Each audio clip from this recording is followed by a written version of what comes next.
Okay. All right. Well, after apprehending Varric and his thugs, the party uncovered a startling revelation: the involvement of the noble Malia Arcona in Varric's rebellion. However, their journey back to Citadel Volchnek was abruptly interrupted by the emergence of a terrifying Audiog bursting from the city's fetid sewers. Weakened by their encounter with Varric, the party found themselves struggling against the monstrous beast. Barrow fell unconscious, and Luca became ensnared in the creature's deadly grasp. In a desperate bid to cut his losses, the Audiog offered a twisted bargain: spare Luca's life in exchange for one of the party's prisoners. With tensions high and their options limited, the group hesitated, contemplating this disturbing trade. But in the last moment, Merrick was able to step forward and offer an alternative plan. He revealed the existence of all the world's meat, a butchery in Varric's former hideout, enticing the Audiog with the promise of a feast. Seizing the distraction, the party narrowly avoided a dark trade.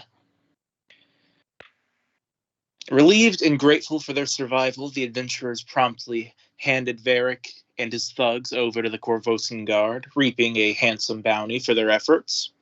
Their effectiveness impressed Field Marshal Cressida Croft, who entrusted them with a new mission: to infiltrate Eel's End and gather evidence of Ambassador Davrain Geos Ompre's indiscretions. The party embarked on this task with determination, swiftly negotiating a favorable deal with the notorious King of Spiders, Devargo Barvasi.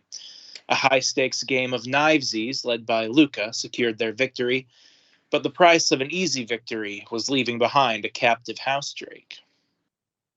Having successfully completed another task for Cressida, our heroes were rewarded yet again for their service, and as night fell, they dispersed to their respective destinations. Merrick found himself summoned to the Great Tower for an urgent conversation with his superior, and Keir discovered a mysterious letter that presented a tempting business opportunity from none other than Lord Glorio Arcona.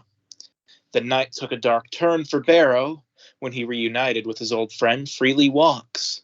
Amidst their merriment, tragedy struck as a man calling himself Rolf Lamb emerged from the shadows, ruthlessly murdering Freely and escaping with his lifeless body. Barrow, held captive by a hold person spell, could do nothing to prevent the heinous act. Am I missing anything? No, I think that was everything. All right. Then for the question. After successfully handing Varric and his thugs over to the Corvosan Guard, how did your character feel about the bounty they received? Do they have any moral concerns about profiting from their actions?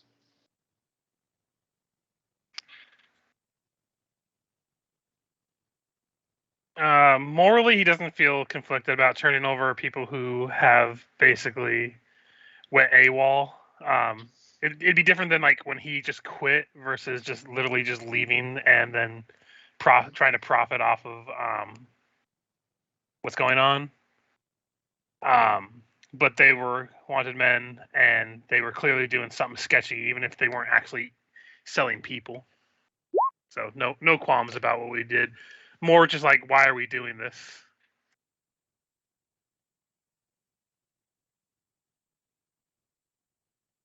Merrick would say no, since they all were apprehended non-lethally and were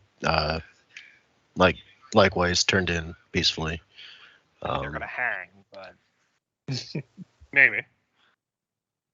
Does he know what their punishment was going to be? Because I don't think he heard. I think if they're hung, then he would feel bad about it. But if it's Theoretically, be a trial, so you wouldn't necessarily know their ultimate fate right now.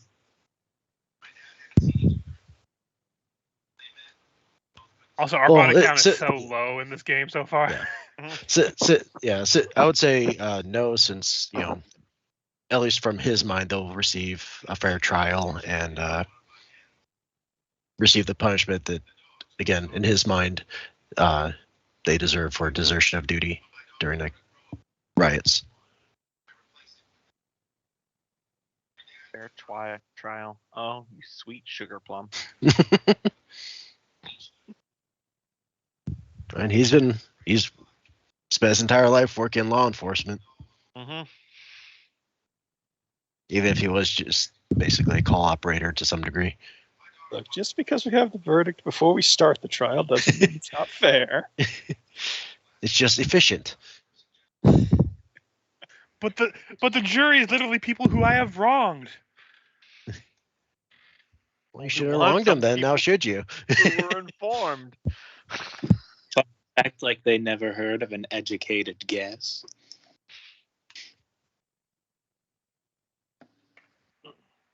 I would say for Barrel Walker, turning in the people, he doesn't have any real qualms about. He doesn't like kind of being turned into a stooge for the guard. Kind of just feels like what he was going through Gadrin again. But as for the actual people that we turned in, nah, he's fine.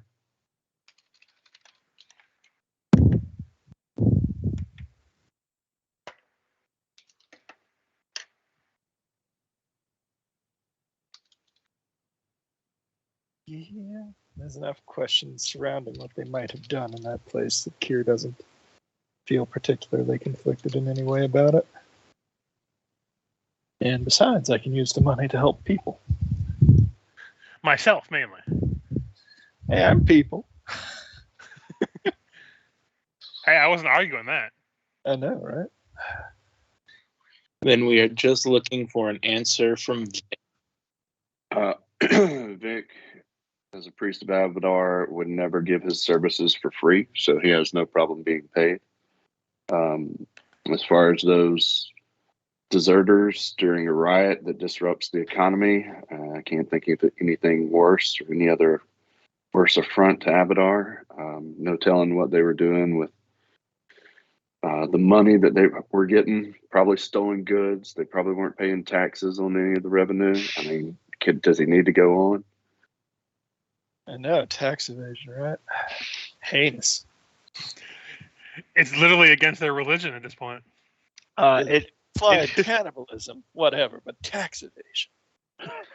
I would like a gentle reminder for ourselves in the audience that the god that Abadar hates the most is Besmara, the pirate queen, the goddess of piracy, because it's literally the exact opposite of everything he's about. Yep. Her worship is literally That's right. fuck the rules, get money. Yeah. Steal from others who are trading lawfully. Mm. Take their goods, sell it for, sell stolen goods. Don't report the revenue. Don't pay taxes. Disrupt government. Don't support government. Yeah, it's all against Abadar. Yeah, literally the tenets of her faith are sail the seas, get loot and plunder, grow your own legend. It's literally, to be a cleric of Besmara, you have to be kick-ass and awesome.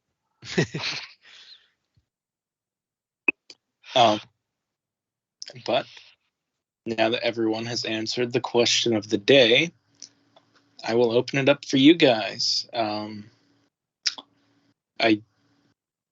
guess we'll say the sun is coming up on the morning after the incident. Barrow, what do you do? I am suiting up probably a little bit before the sun rises, and I'm heading to the Cathedral of Abadar, and I'm going to stake it out because I want to catch Vic leaving. I know I can't go in there to confront him, so I'm going to wait for him to leave to this meeting that we're all going to this morning. You step out your front door, Barrow, and you're going to see something left for you to find. If I can...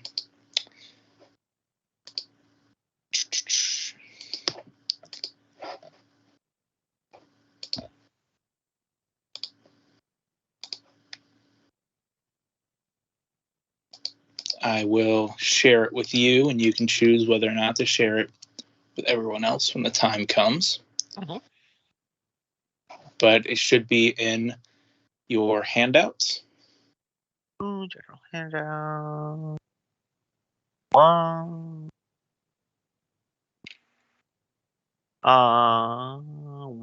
Under which tab? Should be under handout 1-1.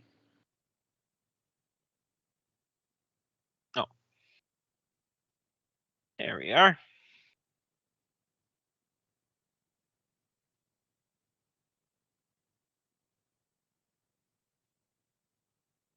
I like how we have a handout for knivesies, but all it is a pair of dice on a screen. Well, that's just the symbol I use to be able to click it open and see it real quick. Ah, It has the text for how to play on the inside. gotcha.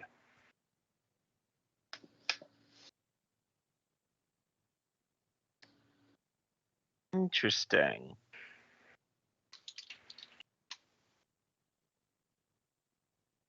But that is what you have found. Does that change your plans at all? It is the one with the question marks in the title, right? Yes. Okay. That is. Well, you said it's sunrise right now, right? Yeah. Okay. No, I'm gonna go to Vic first, but because this says at sunset, I got a little bit of time.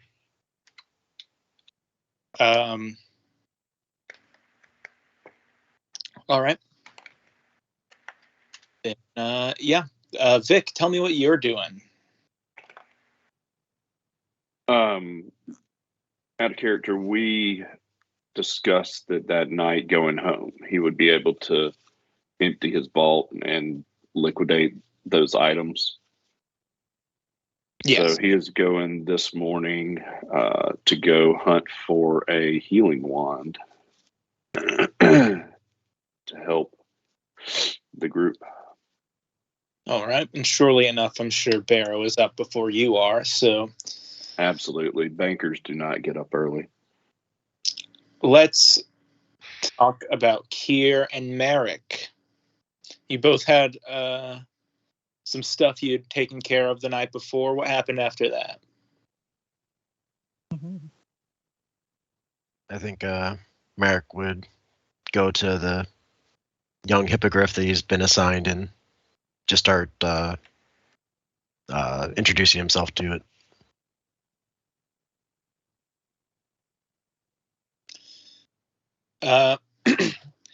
The hippogriff doesn't seem to take to you right away, but it's a known fact.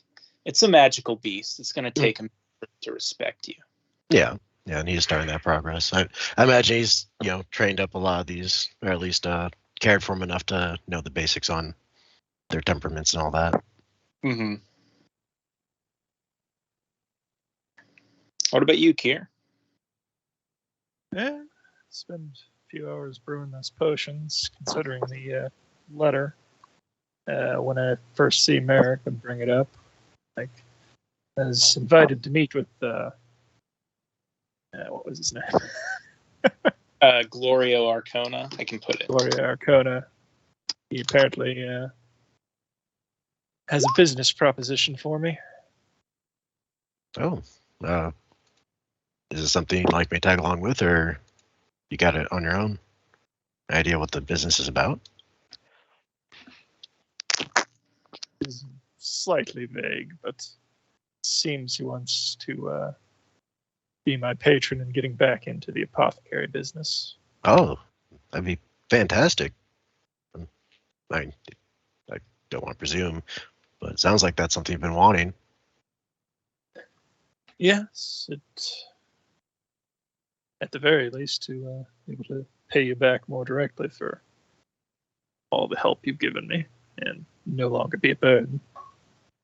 Never a burden. I actually enjoyed having the company. Yes, it has been nice to have a friend. But in the morning, weren't we first should go to that meeting with the guard. Yeah. Then I will likely see about pursuing this opportunity, hopefully. Guess it's they have good news for the both of us. I mean, I just got assigned my own hippogriff. And he would Congratulations. I know point how to the long- young one in the stall. Yeah, seems a fine beast, though I'm not an expert at it.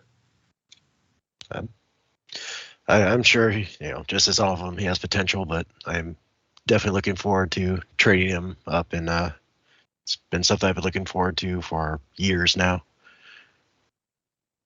It gives a walking neigh. You can imagine what that sounds like. Still have to work on a name, but I'm sure we'll figure it out together.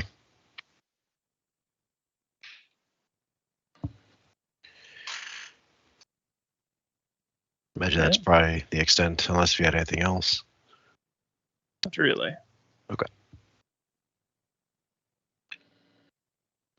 All right. Then let's talk to Luca. Yes. What- This morning, Luca. I would have probably gotten up fairly early in the morning, like pre-sunrise early. Yeah. Because I planned on going to my mentor, which I think we established, like, the Order of the Torrents, I don't think in like canon is really a thing right now. They're But- like lit up across the world, basically, which very much makes sense for their occupation in this module. So there are very few of them, I believe, in the lore right now. Yeah. Like maybe a handful or two is basically the extent of what they are. But be it as it may, he has been practicing what they've taught him and everything in the mornings, and like his training routine, which is a lot more severe than when he was as a guard, which is why he's probably shown more substantial growth since he started it. Arriving, he would inform his mentor about what's been going on, and his hesitation to keep doing these jobs is basically just being like a mercenary guard at this point rather than looking for his daughter, which is what he'd rather be doing. Yeah. Do you have something else you want to say? Not really. If you want to interject with anything. Yeah, Murdoch, Paralictor Murdoch Sayer, he would say, well, if it's any consultation, Luca, I think I might have a lead or something like that on your case. I would very much appreciate it. He would be like wide-eyed and actually like happy to hear some good news for once. He opens up this leather-bound notebook that you've seen him take notes in before, and he rips out a page and he hands it to you. And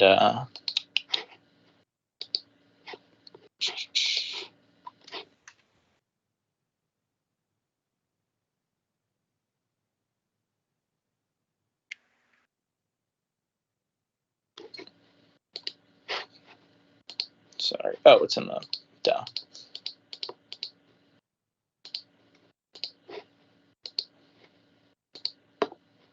All right, Luca, you should have a handout. It should be under 1-4. 1-4, yes. And you see that sketch, and he Yep. he says,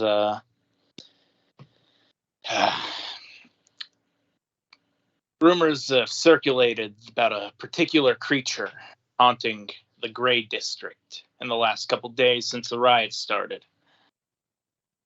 I went down there to learn what I could about it.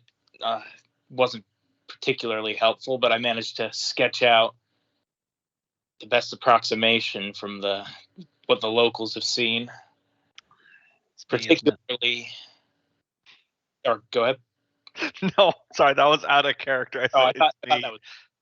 No, that I really was- hope it's Barrow Walker. yeah, I'm out of character. I'm like, it's me, isn't it? It's just a picture of me. Said to be short in stature, wielding a serrated dagger, and the locals speak of it sneaking around or even possibly robbing graves. The description of the dagger is a key-shaped blade, and he gives you sort of a look. This is definitely on the right track and more than I've been able to turn up in days. I imagine their way of like thanking each other, doing that like manly arm lock shake thing. Mm-hmm. I appreciate what you've done for me, and I may have someone who might be able to follow up on this. Kind of like slaps himself in the face a couple times, like, no, enough emotions. Let's train before it gets too much later. I believe I'm close to the time where I'll be undertaking your rite of passage into your society. Hopefully, I'll be able to recover my daughter beforehand, but either way, I will see it done. And probably just resume training, probably rigorous and painful, but other than that and the training, he'd probably just, if I can, find somewhere I could buy some stuff, like some weaponry and some mundane goods. Yeah, so the riots are it's almost been a week now since the king has died, and the riots are starting to go down, and the shops are starting to reopen. So it won't be too much of a hassle if you're not looking for anything super niche. Not really. I'm going to get that Guizarm I was talking about, and I was going to exchange the chainmail I'm wearing with a spiked version. All right. Selling my old scale mail and just paying the difference for whatever. I already calculated how much I'd spend, so I just wanted to make sure it was cool before I just moved everything over. Yep, it's all good. I would also buy another set of manacles just because it seems to be kind of handy lately. Indeed. All right, so I'm guessing at some point you're going to head back to the Citadel, like Cressida asked you. Yeah, I think we all had agreed to go there like in the late morning. Yeah. But first, let's handle this interaction between Barrow and Vic. We know Vic is going to be... what did you say you were leaving for, Vic? So Vic would get up at his normal time, study his prayer book, which is the order of numbers, and then pick up the last few items that he's going to take to the group meeting, and he is going to head out in the direction of a known magic shop to try and buy a Cure Light Wounds wand. All right. Like I said, anything not super niche, you'll be able to find at this point.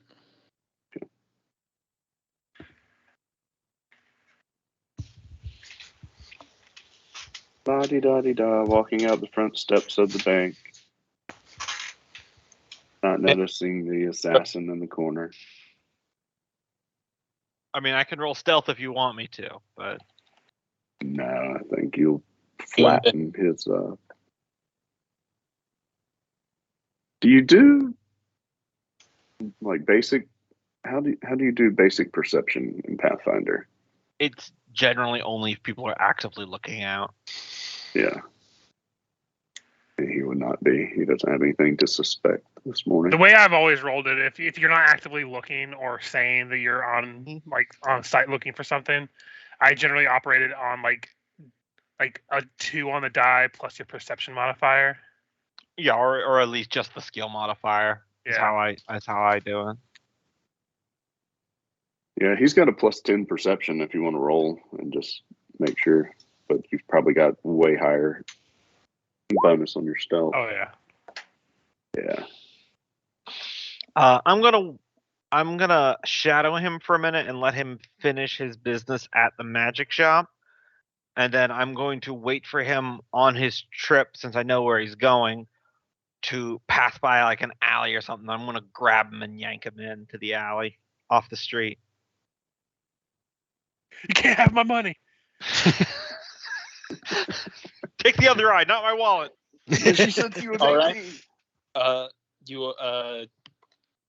Vic, you were very quickly and suddenly pulled into an alley. I slam him up against a wall and say, "Who did you tell?" And he's at a loss for words. His mouth opens because he's immediately going to tell you the truth. And he's like,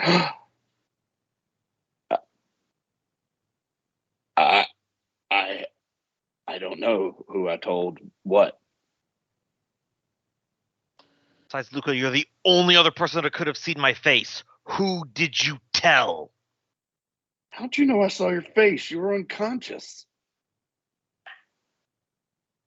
I would have told him. Yeah. I didn't think we established that. I said I It was would've told him. either Luca told me or you put the scarf back wrong. I'm a paranoid lunatic. He's the type of person that if it was modern day, he'd put a single Pringles chip on front of his closed door so that way when he gets home, he could see if someone stepped on it and cracked it. A hair, a piece of tape on the door. Yeah, just something really like specific like that. I stayed at like a church camp one time, and our counselor did that, and we figured it out, and like put it back, and she never knew that we had left. Mhm. It was a very rewarding moment. It's only good so long as people don't know that you're doing it. Yeah. I don't know what you want me to tell you. I didn't. I mean, everybody was there. They all saw me take your mask off and feed you the vial to save your life. Last night, a man was killed in my home. And the killer referenced our group specifically.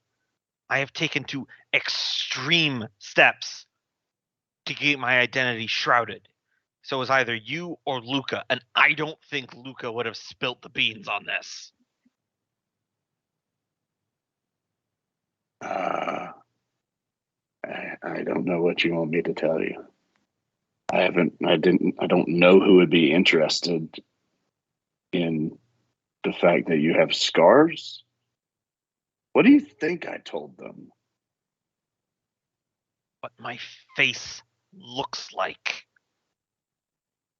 How would that have helped them kill somebody in your house? I take a moment really studying your face. You can sense motive. I don't know what a DC would be. I feel like at this point it's just like role play looseness because out of character I know what the score is. I mean, I would have to out of character. Do I know where you live? I mean, unless you researched someone with severe burn scars. I mean, how would the fact that you have scars help them know where you live? I couldn't have told them that. And I don't know if you've noticed, I don't really judge people with scars. I wouldn't send the scar hitman after you. Wait a minute. Did they attack you? They killed somebody else? I let go of your collar at this point. They restrained me with magic as they hauled away his body. Was this somebody you knew?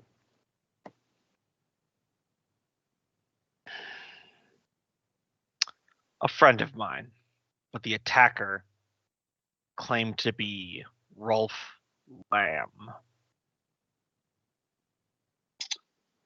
Well, we know that last name. I'm sorry about your friend. Spare me. He didn't contribute to your economy that you worship. Probably doesn't matter.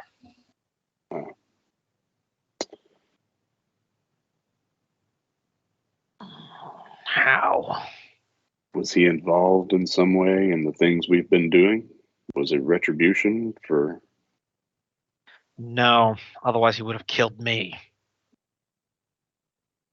I've read stories about killers who torture their real victims by killing the others that they love. Do you have anyone else you love? I just return to you. Do you? This killer referenced our group specifically. So either he's after me or he's after all of us.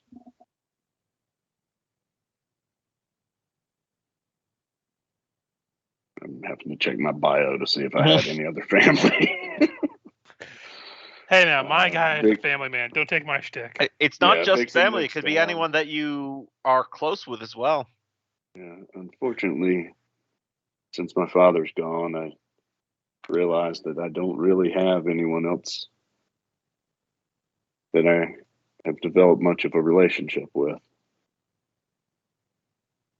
except for my God. I tend to just spend time with work. Oh no, he's gonna kill Abadar. Just find your Drop God's that in separate there for head you, in your DM. bed in the morning. I mean, that would freak me out. Man, could you imagine killing a god as petty vengeance against a normal person? Do you think it's a person that could have taken Luca's daughter? Not impossible. We need to warn the others because they may have people they care about. Fair. At this point, I sit down at a barrel. I should have never come to this city. What did bring you here?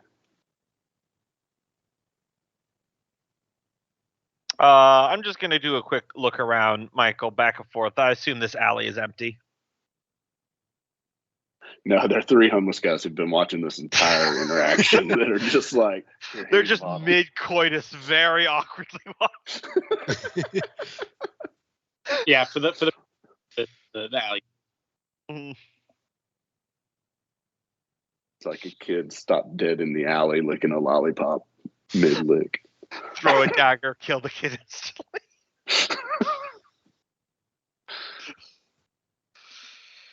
Speaking of Breaking Bad. Man, we're gonna have to really start burying some bodies of children. Anyway, I pull down the scarf, push back the hood. You see the full, not just the face, but the full head, completely covered in burn scars. Just a few like strands of black hair coming out from between it. Very unsightly. But the biggest thing is like his entire demeanor changes. Like you're used to seeing him in his vigilante persona of Gray, where he's very much like focused and driven and collected, but also like pretty sure of his actions. But now his like shoulders slump, his entire posture crumbles, like emotionally, like an open wound. He goes, it started as just an adventure. Just get out, see the world beyond the tribe. Mother was from here originally, but it didn't end well.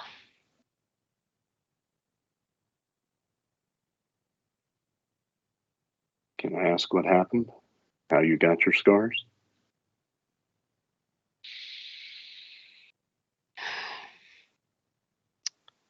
I used to run with Gage and Lamb. Oh my. One of the jobs, stealing from a ship, felt just like an easy score.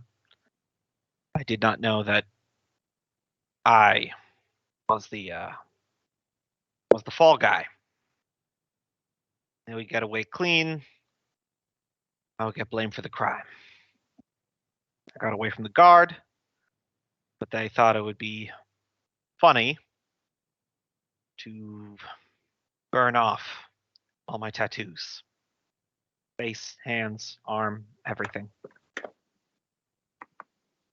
To my people, the tattoos are a sign of your culture, your heritage, your life story. Now, I gesture to my face, this is my life story.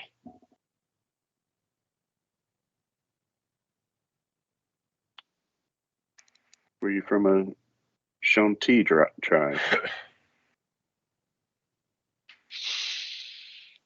I nod. How do you say that word? Shawanti? Shawanti. Okay. I nod. Shokankwa. Skull Clan. Way out in the Cinderlands. Whoever's pursuing us, I don't think the time they have there is in much danger. I would like to see them try. Where's my trap? I'd probably just tear them apart. I hunt ghosts and stuff, you know. Did you say you hunt ghosts? My tribe does. He would say in Shawanti, I hope your tribe will be safe. I say back in Shawanti, they haven't been safe in a long time, but they will endure. And he would nod knowingly, Mm-hmm.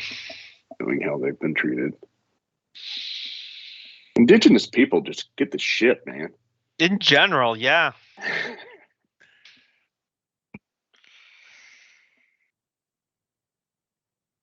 Except, sorry, I had a character here. I read the Mangawe Expanse stuff for Pathfinder 2nd Edition. Except for the people of the Mangawe Expanse. They actually won that fight. Now it's pretty fun. Anyway.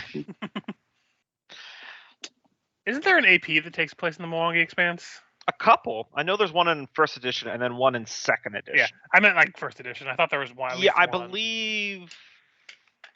I forget what it's called, but there is one. Yeah. I call the gorilla people. All right, back to Tinder Moment. Mm-hmm.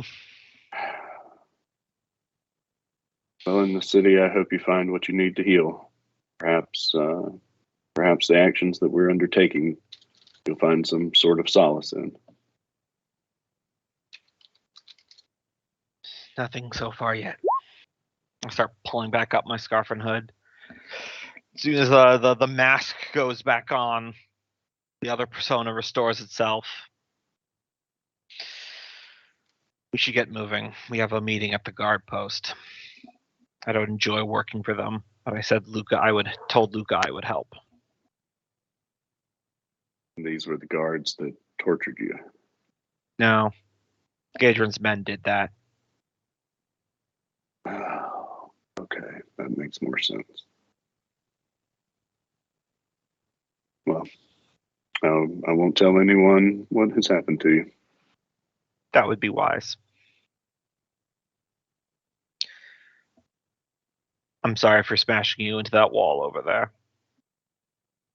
As they're walking, I assume at this point he'd sigh and think about his job and what he does and all the confrontations and just goes, it kind of happens almost every day. I feel like that's like a good, as we walk away, the camera pulls out transition moment. Indeed. So, is anyone else undertaking any errands before meeting once again at the guard outpost, Citadel Volshnek?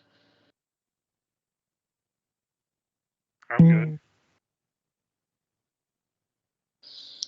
Might swing by that shopkeep mentioned, Marigold, to say I'm interested, but I have things to attend to first today. All right. All right, then you guys all meet at the guard post as you usually do.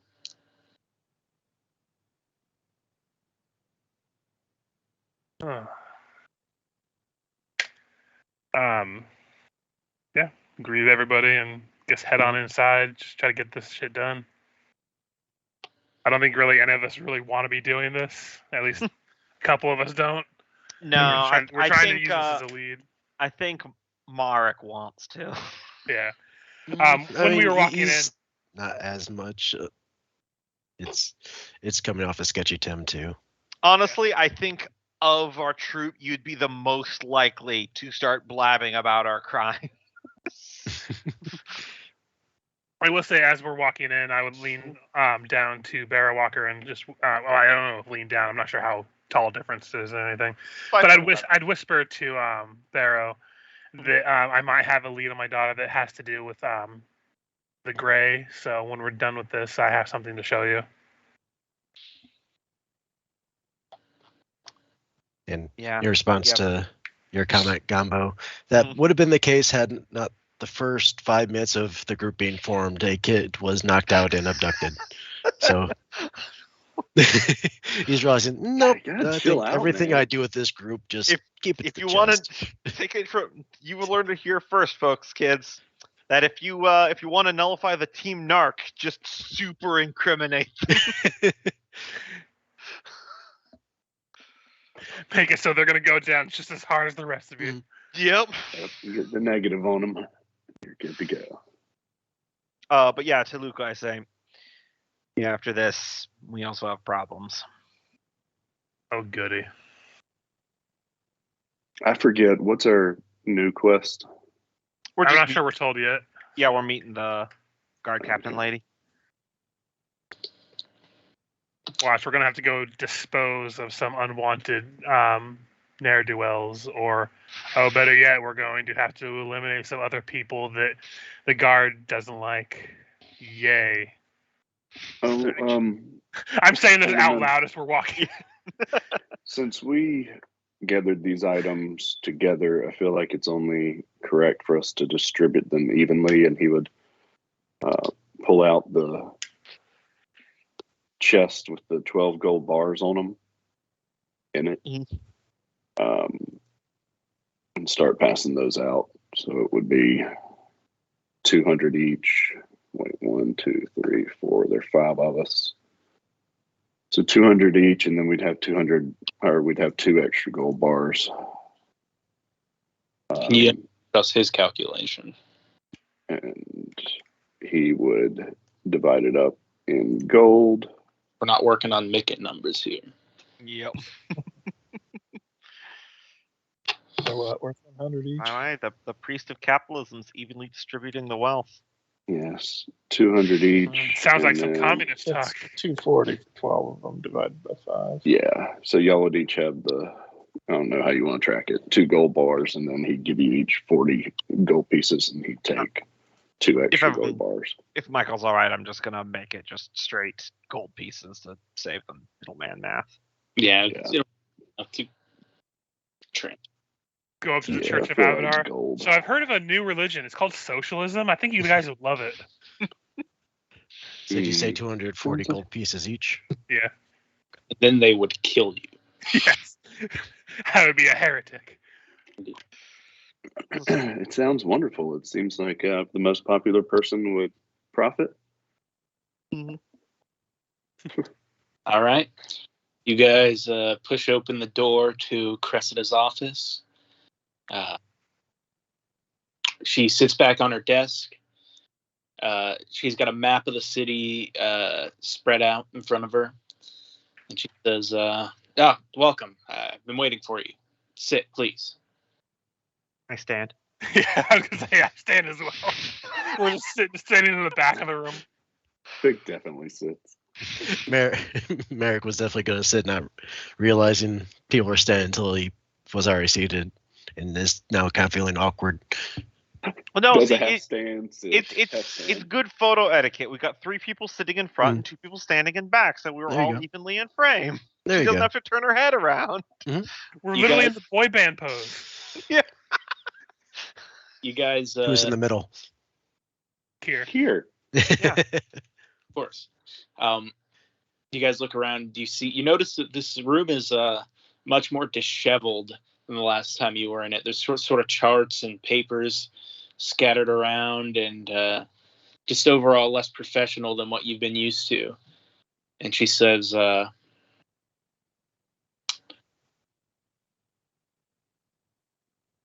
understand that you all have been needing the dedication of the Corvosan Guard, correct?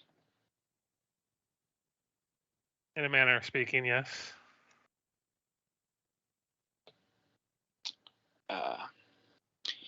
She pauses for a moment. She says, as I've said before, we cannot delegate all of our resources to any other matters except keeping peace in the city until we achieve normalcy once again.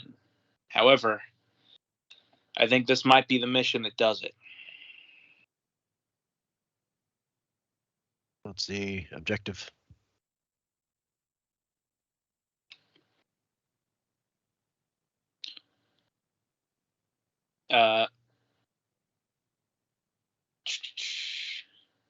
She says,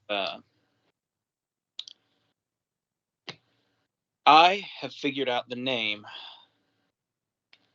of a woman I suspect to have killed King Yodred Arabasti. Even better, I've found her current address. I would like to sense motive that. I feel Yeah. I'll sense motive, even though, regardless of Hmm. what it turns out to be, I'm not going to change what I say or do. Natural 20. Oh damn. Jeez. Natural 20. Her motive seemed Her motive seems what? You broke out. genuine. Okay.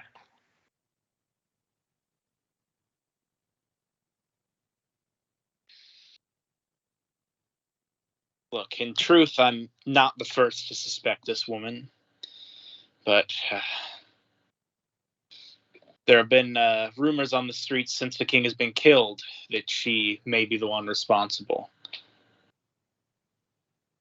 I'm afraid that with the city the way it is,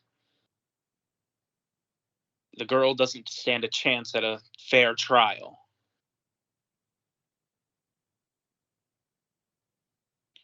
Her name is Trinia Sabor.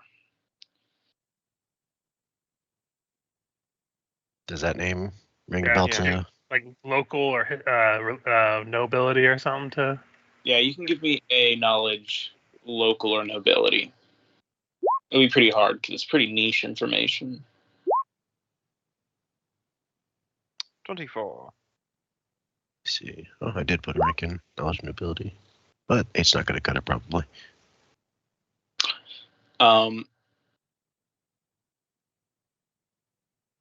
Vic and Barrow, this is a famous artist in the city, known for painting portraits. And I'll say, Barrow, you know even more that recently she was commissioned to create the king's portraits. Gotcha. What would a local artist gain from assassinating a king?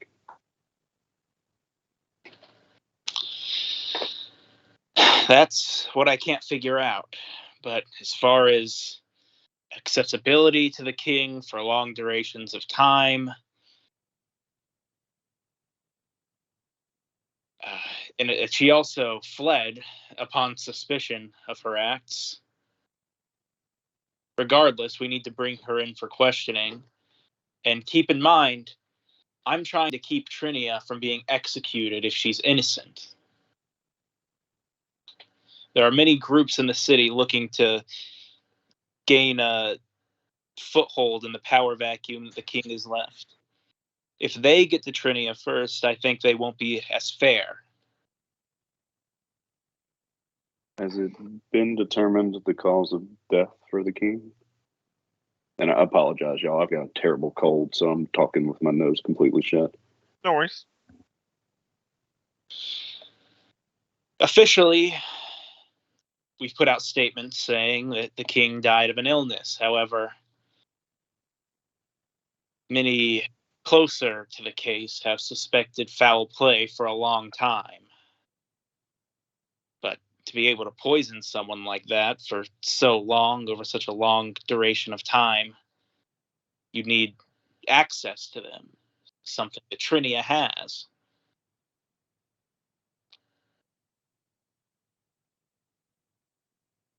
Did you? Well, I guess if we're going to apprehend her, want her to see if we could find any evidence of poison at her residence.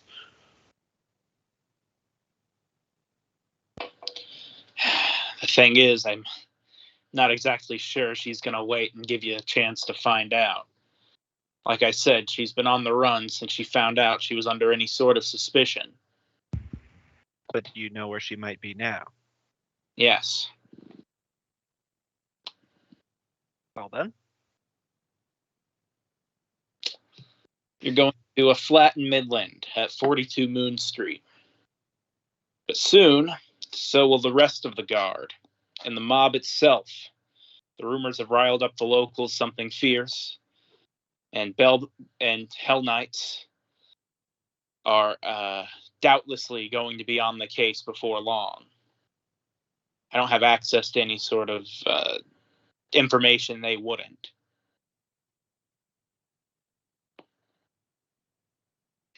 Sounds like we need to get to it then. Yeah, we may be this child's only chance at a fair trial.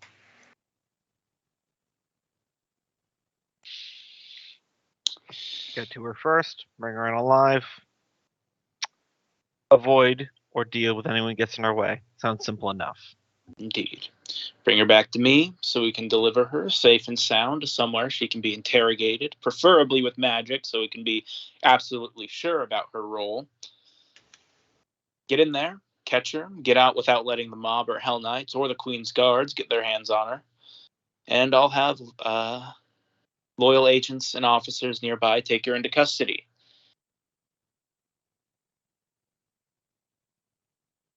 Seems like good work.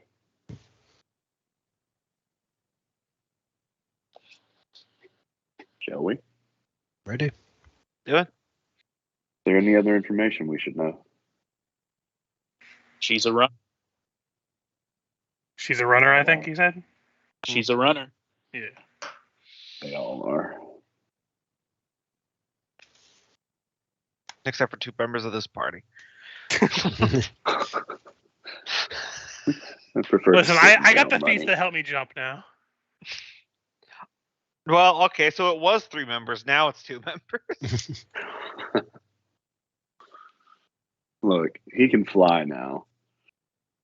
You know, some people say Chelish people can't jump. I want to prove them wrong, okay?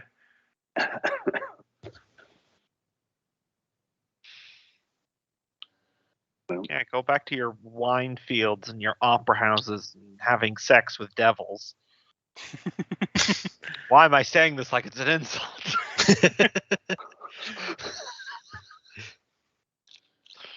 Somewhere Nasserina's ears picked up. Just violently sneezes. Well, should we head out? Do we know where Moon Street is? I mean, most of us are local. I imagine we could probably figure Yeah, it out. Yeah, you can figure out where the street is.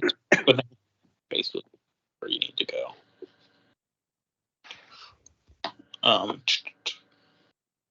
As we're going, I would say to him, some of you may think this way, but not all of you have been in these situations. With runners, it's usually good when we have superior numbers to spread out so that we can cut off all avenues of retreat. Side windows, top windows, back doors, front doors. Do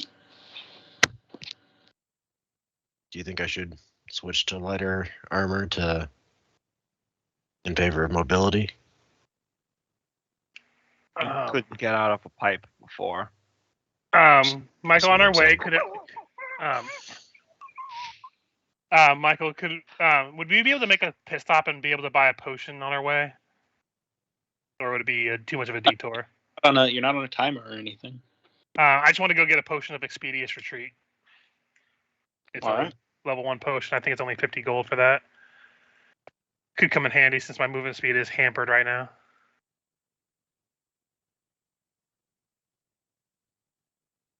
And I would tell people that I'm getting it if they need to get something like that. I'm just going to rely on the acrobatic skills. I'm not even sure if I'll use it, but having an extra 30 feet of movement in the back pocket isn't a horrible idea.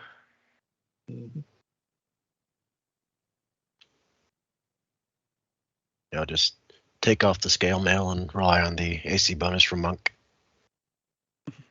Does that apply the automatic progression? No, since it's not technically armor. It's not technically armor. Okay, that's what I thought. You'd have to have a natural armor amulet or something, or not amulet like that, but Mhm. you have to have something to wear. I think we Okay. We said that you can apply it to clothes, so I imagine you can still get the +1. Because I know we had a monk at one point, and we ruled that Yeah, if Gork you're not had wearing it. anything, it's just like padded clothing. Mhm. But it doesn't actually confer AC on its own. It's the enchantment bonus. Okay, well, I guess then question for Michael is, would that be okay if I just kept the automatic progression bonus and just say it's applied to my unarmored clothing? Yeah. Okay. All right.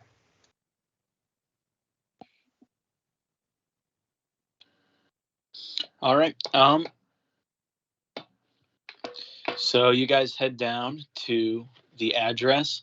It is you see from the address that it is the 3rd floor of a 3-floor tenement building.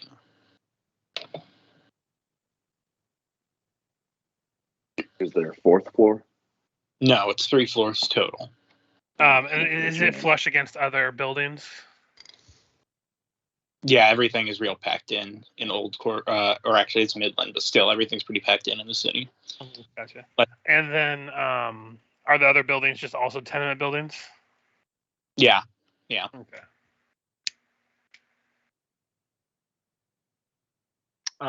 Do I think I'll be able to scale up a building using climber acrobatics or both? Get to like a rooftop or somewhere outside?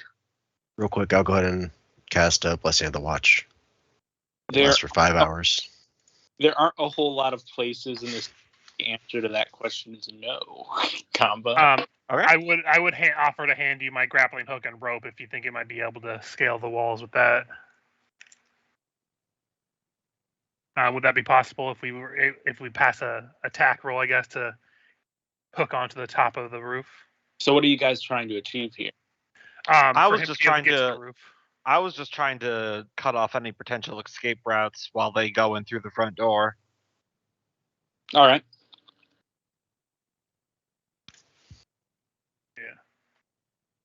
But yeah, I have 60 feet of rope and a grappling hook.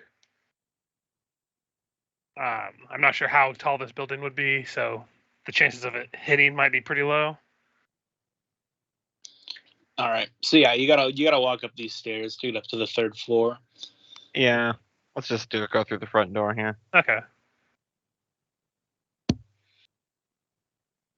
Or I'm sorry, were you asking for an alternative entrance? We were No, asking if we're- we could use the grappling hook to climb up. But Like no, the roof, but- let's just skip that. Let's just jump Okay. Keep it straight simple. into it. I mean, theoretically. We can just go through the front door. All right, you guys start up the stairs, and then someone on the bottom floor opens their window and says, "Hey, you don't live here. What are you doing?"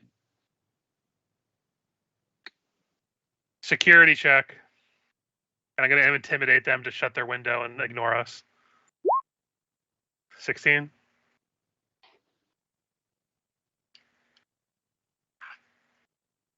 Uh, 16.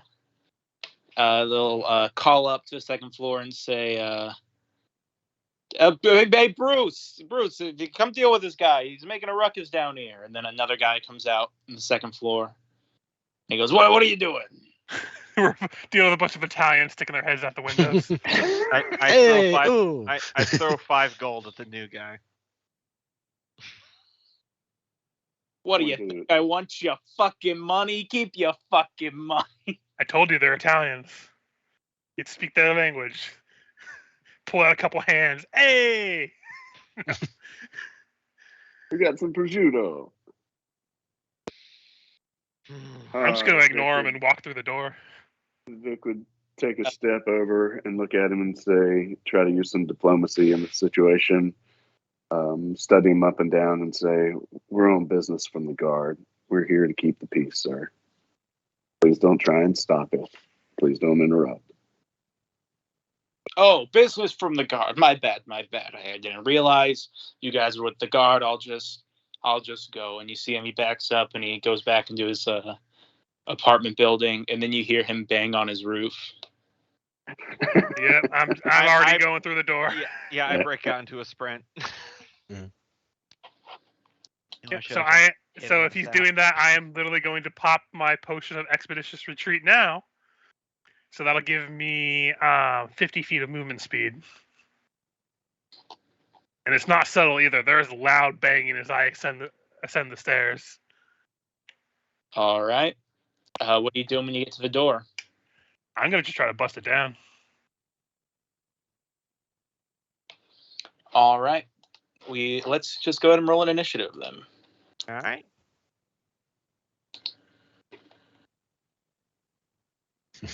Kick open the door. We are here for your protection. You are being saved. Do not resist. Housekeeping. I'm keeping your house. I probably have very little to contribute to this. It's the slowest member of the party. I might have been able to pick the lock if we'd have gotten up there without issues, but I mean, I was about to just hit that guy in the head with the sap, and with my extra hit strike, he probably just would have crumpled. All right. So, Barrow, you're the first one to go. Lucas kind of wants the head. What are you doing? So just to set the scene, this 3-story tenement building, is it like an interior hallway situation, or is it exterior stairs to doors? It's exterior stairs to door to the. Got it. So this apartment, because we know the one that we're trying to get into, does it have an exterior facing window like next to the door or something like that? Not next to the door. Is there an exterior facing window that I can see? Yeah, there's an exterior facing window. I would like to try to acrobatics through the window. Oh, it's not on the platform that you're standing on. Right, so if you imagine the apartment building, the window's on the side that you're not standing on. So like if you guys had done the grappling hook thing, then you could try and go through it that way. Or you could even try to do that now if you wanted to just swing around and go through the window like that. Yeah, is that something I could do? Yeah, What are you going to say? I was going to say something else, but I can't remember what I was going to say now. All right, give me an acrobatics. 24. All right. You fly through around the corner into the window. You fall into a one-room flat with a kitchen, a painter's studio. There's a stack of cheese and bread on the counter next to several full water skins, a white easel in the opposite corner, a completed painting of an imp and a drake fighting atop a church steeple, a single, and yeah, you just came through the window that looks out over the tangled rooftops of the city. And inside you see Trinia Sabor, who is just about to run out that window you came through. You know, I said it as a joke, but I am going to say it in character now in dead seriousness. You're being saved. Do not resist. Luke. Also for the sake of posterity, I would just like to spend one of my hero points to increase my movement speed by 10 feet. It doesn't affect this turn, but just I see how this is going to go. I'm going to. I'm not going to try to get up a grappling hook. I am just going to go through the door and ascend the stairs. All right. And I have. Do I have to make an action to open up the door, or is it going to open up freely? The door has no locks. However, you go to open up the door, and there's shit piled up in front of it. So you have to make a check to open it up. Strength check? Yep. Nope. Barrow, on the other side of the door, you just hear boonk, and you see all the shake on the other side. Okay then. And this is on like a bottom floor still, or is this? You're on the 3rd floor now. Okay. Yeah. Merrick would have been following after. If you had any action economy to help Luca out, he'd use guidance on him if he has the action economy for it. Probably next turn. Yeah. Mhm.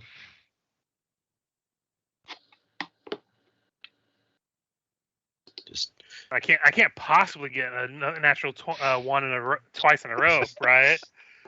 What are the odds So- that you'll get possessed by a demon and get flying and fireball? That's still Seeing, so good.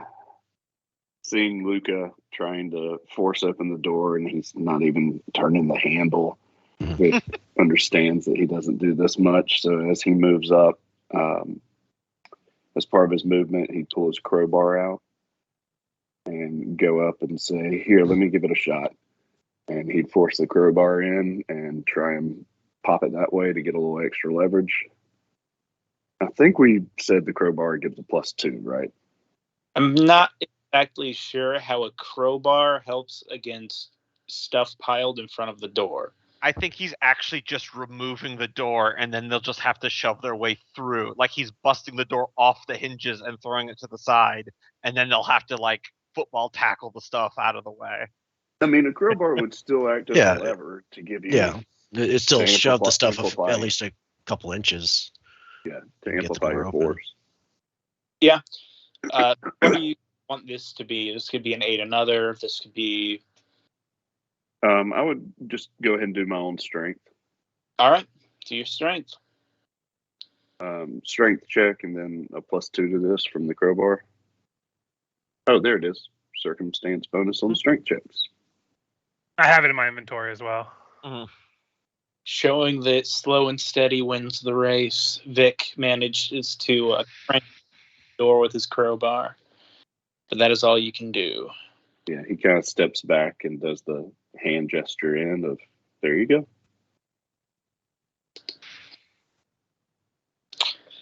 She is going to try an acrobatics past Barrow to leap out the window. Fair enough.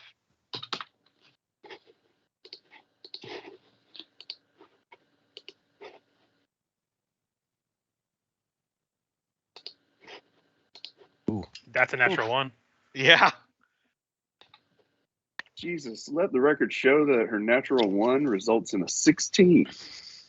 Oh. Oh, She's- wow. She's literally just as good at acrobatics as I am. We are literally evenly matched. Now the question is, a natural one doesn't Right. automatically Over here. fail. So Although what's we- the CMD versus? My or- CMD is 20. Oh, good. There we go. So she will not get through, and you will get an attack of opportunity if you want. You know what? I think, though I will block her movement, I am not going to attack of opportunity. I'm going to say, listen, we both know you didn't do anything.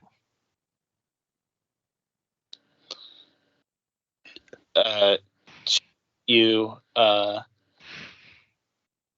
with a surprise, like you're not just a cop or whatever. Mhm. Kier. Mm-hmm. Well, with those two at the door,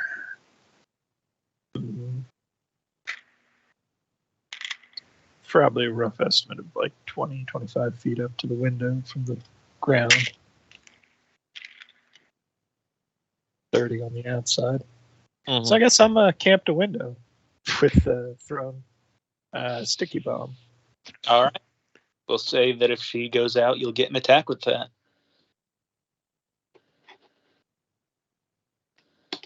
All right, Barrow. I am going to attempt to do something I did not build Barrow Walker for. Diplomacy.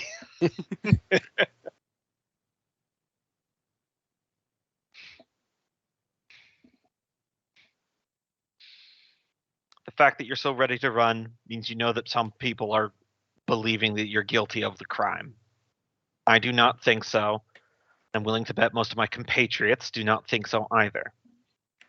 The longer you run and the harder you run, the more guilty you will seem to other people. Take this moment to stand and say your case. You do not wish to go to the guard. I do not wish to take you to the guard. I'll roll my diplomacy. Okay. Wow, surprisingly good. Ignore the +4 because I'm not in social identity, so it's just a 23. So you broke into my house to talk to me. Correct. And I gesture to the pile of stuff. It would appear that you were already suspecting a siege.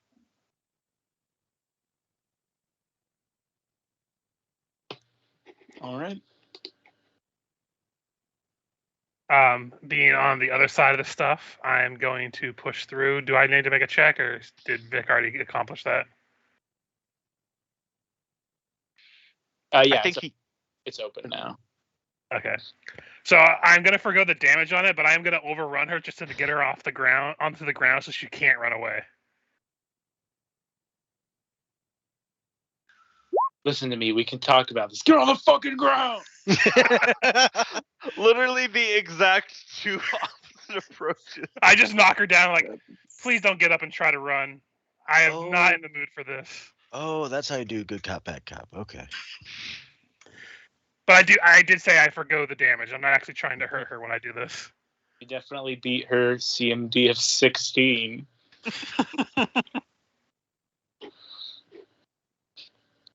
So yeah, she's just looking at Barrow Walker, and I just come in and ram her from behind, knock her onto her face. And like, I was like winded at this point, even with the magical aid of my speed. Please don't run. This is very exhausting. Oh, you were talking to her? How to go over at Barrow? I expect you to knock her out. I was attempting to de-escalate. Oh. I look down at her. I am sorry. Miracle enter and just kind of stand by the door and wait for everybody else to get in before closing it.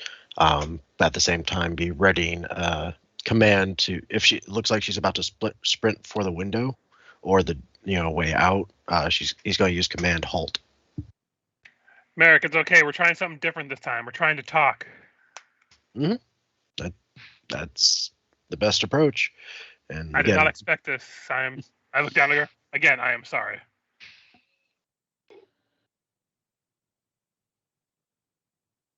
So yeah, that's what I'm doing. Entering and holding action.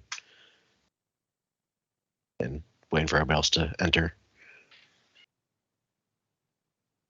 We should probably hurry up and get in here, because if the guards are on their way, may need to lead them. Yep. Vic will step in and going to touch his hand to his head, seeing her laying on the ground, knocked over, Barrow standing, blocking the door. I'm by the window. Say, ma'am, we represent possibly your only chance to get to a safe place where you won't be lynched and pursued anymore, and you'll have the opportunity to speak your side of things. He's going to try a diplomacy.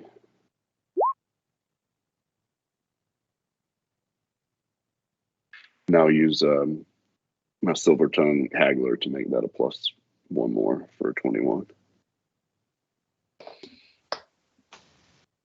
This is presenting such an interesting roleplay opportunity for me here.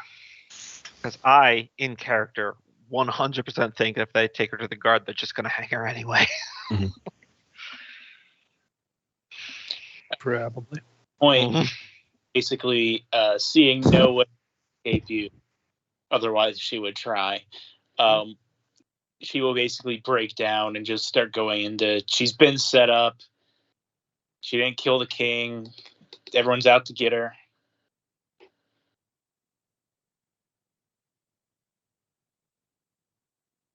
Well, come with us, and you'll have your opportunity to tell that to those who make the decisions. Well, what do you mean, those who make decisions? Well, the lady who sent us here to protect you is probably the only one who believes that you're innocent. And she wants you to have a chance to speak your side before you get like I said, lynched or tracked down by one of these angry mobs. Well, unless we have another dead monarch and she gets crowned Queen of Corvosa, I don't think she's going to be able to do jack shit. All right, everyone, be silent for a moment. We know for a fact that the other guards and the Hell Knights and several underground organizations are en route to this flat at this moment. How about as a compromise, and I turn to this girl whose name I'm forgetting, we move to another non-guard related safe location to continue this conversation. Where do you have in mind? The house where we met. Oh, that's a good idea. Sounds good to me. We should probably put like a cloak or something on her to at least get a passing glances away from her.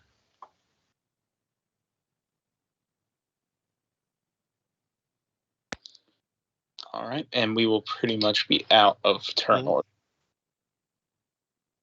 She's not going to fight you guys at this point. Yeah, that natural one on her acrobatics was very unfortunate because of the plus 15. Look, my acrobatics, she had a very good chance of getting past me, and then we were gonna have to be chasing each other over the rooftops. Mm-hmm. Oh yeah, there was a whole skill check challenge you guys didn't even do. Yeah. We just use other skills. Diplomacy. As I said, if it wasn't for the natural one, I bet she would have gotten past me. Yeah, I mean, all she needed was Yeah. a 4 to get past you. Mhm. Yeah. I mean, hell, she would have jumped by me on the 3. Yeah. Oh no, she needed a 5 because I've got 20. All she needs to do is hit 20, though. Yeah, 15 because she's got a plus 15, so she would need to roll a 5 to hit 20. Not 4. Yeah, no, I'm dumb.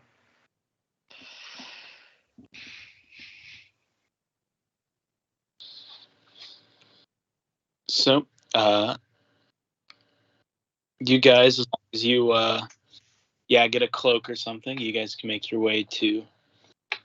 I forget what the. Well, actually, it's the address that Gombo has. So. Yep. Something Land Street, I think. Yeah, just the house for now. Yeah, I Yeah. believe it was Main Street. So, what do you guys do when you get there?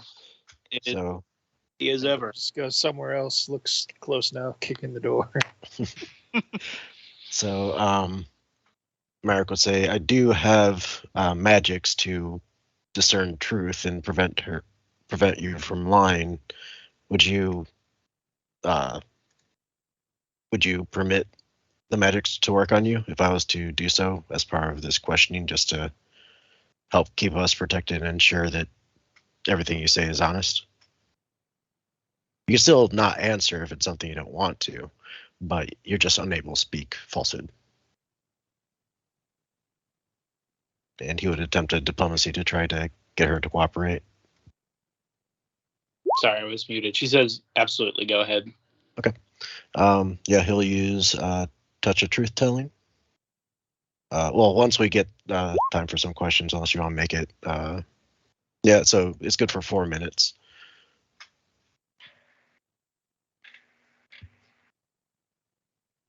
Yep. As soon as I go in the face, I'll ask the first question.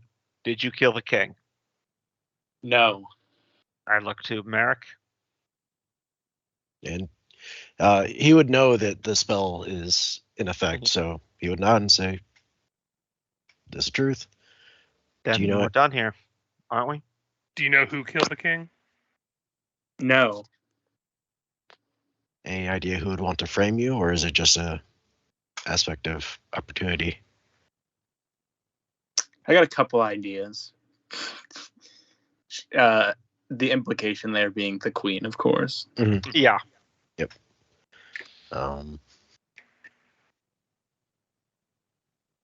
Who was it that commissioned you, or how did you land the commission to do the king's portrait? When you get good at what you do, people want your work. So it was the king or the queen or some retinue that came to you directly? Or did you petition for them? The king needs to have his official portrait made every so often. The different artist is commissioned each time. I just happen to be the best one for the job.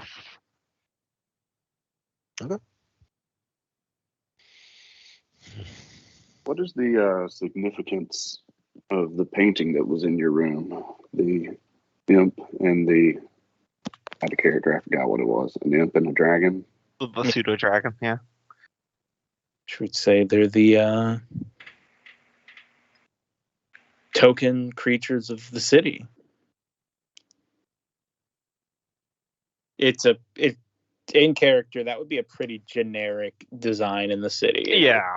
Okay. Yeah. I looked at our brooch that we had a handout for, and it was Yeah, the they're exact same thing. You said those. Do you say pseudo dragons are basically like house cats of the city, or was that something Yeah. else? pseudo dragons. Yeah, they're like house cats, and imps are like in the city. You'd think they'd be real dangerous, but they're more like pests because pseudo dragons hunt them out and eat them. Cat and mice. Okay. Yep. I remember reading that in the player's guide that imps keep getting out of the academy.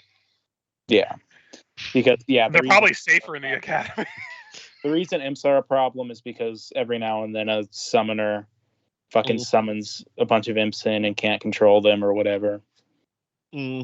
I think it's even a part of one of the academy's tests. They have to summon an imp. Or, just for the hell of it. No, it's you have to summon it. You don't have to send it back. Indeed. Makes me think of that Harry Potter where he lets all the imps loose. Whatever teacher it was, I don't know. They're just Cornish pixies. You've been on the run for a long time. You seem to know how to control yourself well. Who trained you?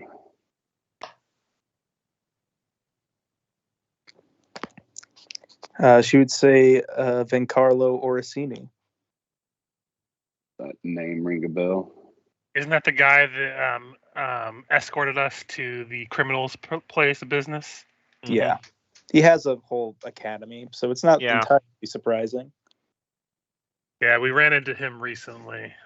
He's actually working with the person that sent us to find you, I think.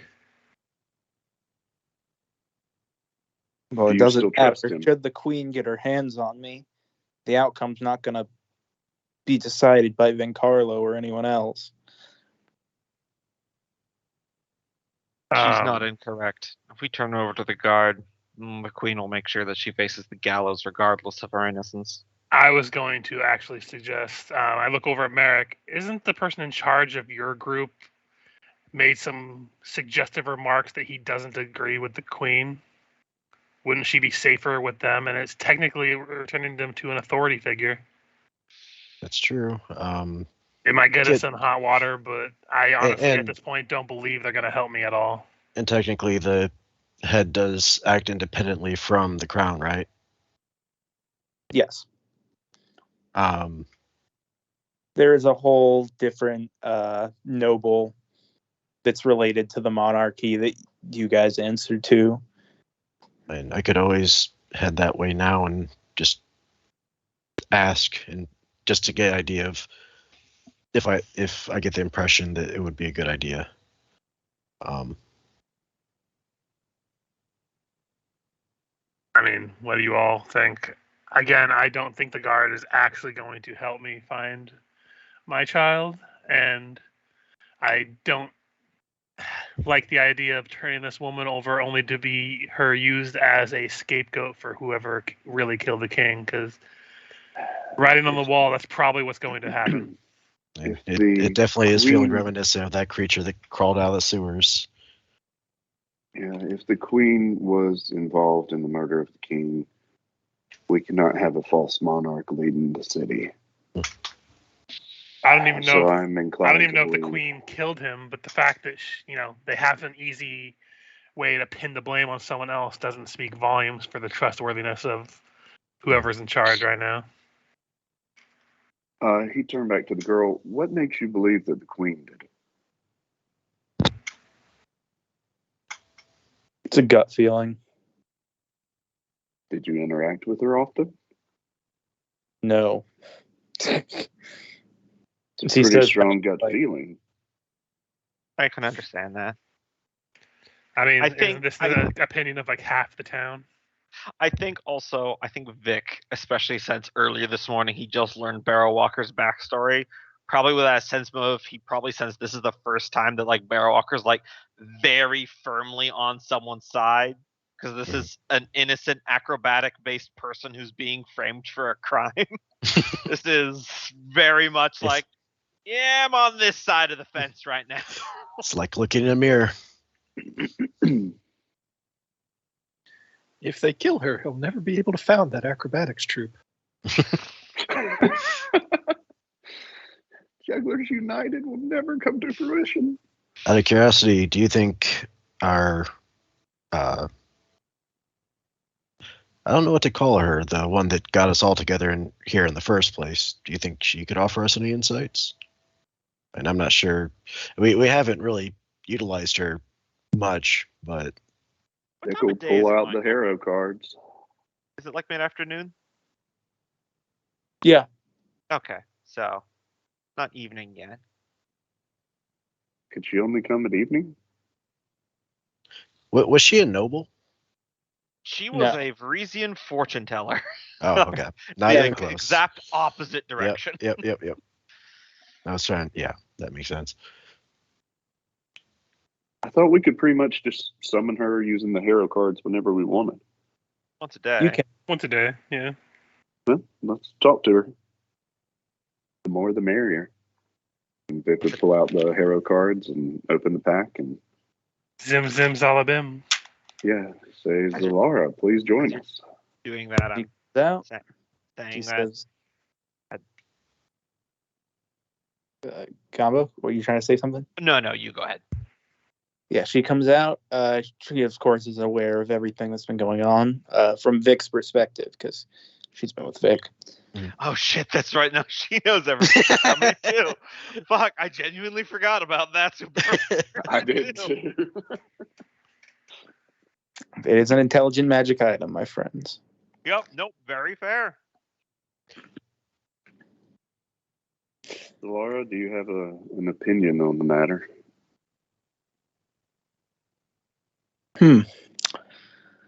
Well, certainly, if you've cast a spell on her and she's not lying, then it wouldn't seem ethical to have her executed.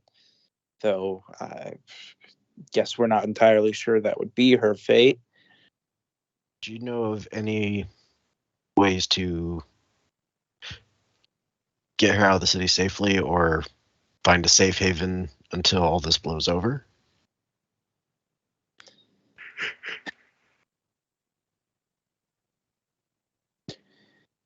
Thanks to these walls, there aren't a lot of ways to get out of the city that aren't going to be patrolled heavily right now.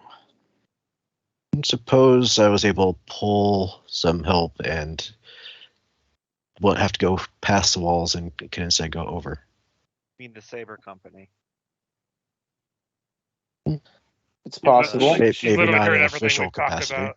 Yeah. With the, I know. I'm just saying that to Merrick, and then I was going to say the military mercenary band that works for the crown.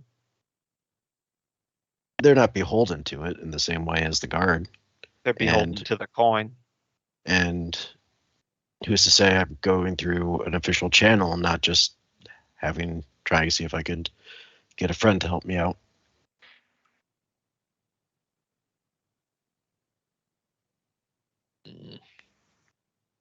So,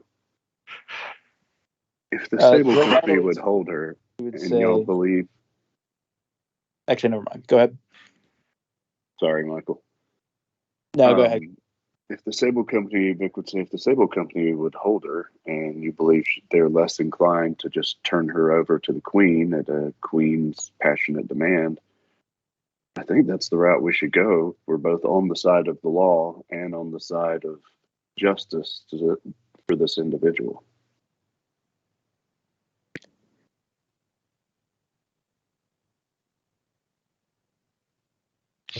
I think Okay. once we start smuggling them out of the city, we're not doing anyone any favors. Yeah. So what's going to happen once I get there? Most likely they put you in a cell.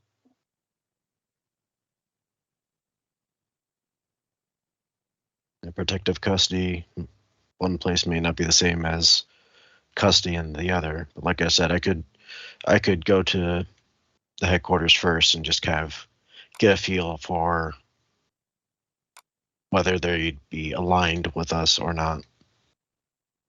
I mean, I imagine a questionable acquisition of the throne might be all the more reason for our commander to not automatically align himself with the ruler that be. And I'm sure they have the same magics that would allow her to tell the truth, and they're going to uphold an innocent person's rights not to be turned over to the queen for execution, right? Your blind belief in authority is touching. Based on the general reputation of having spent his life from the Sable Company, what sort of reading would I have about how they feel towards serving the throne and kind of at the throne's beck and call? Yeah, so there's very much a culture of pride and not being absolutely beholden to the throne. Your highest commander, I forget. He did hurl shade at the queen recently, didn't she? Yeah, didn't he? Yes, he did. And we all heard it. Yeah, like the whole city heard it. That's what caused the riots to escalate. So I think he's the closest we have to an ally outside of, well, at least in a sort of official channel.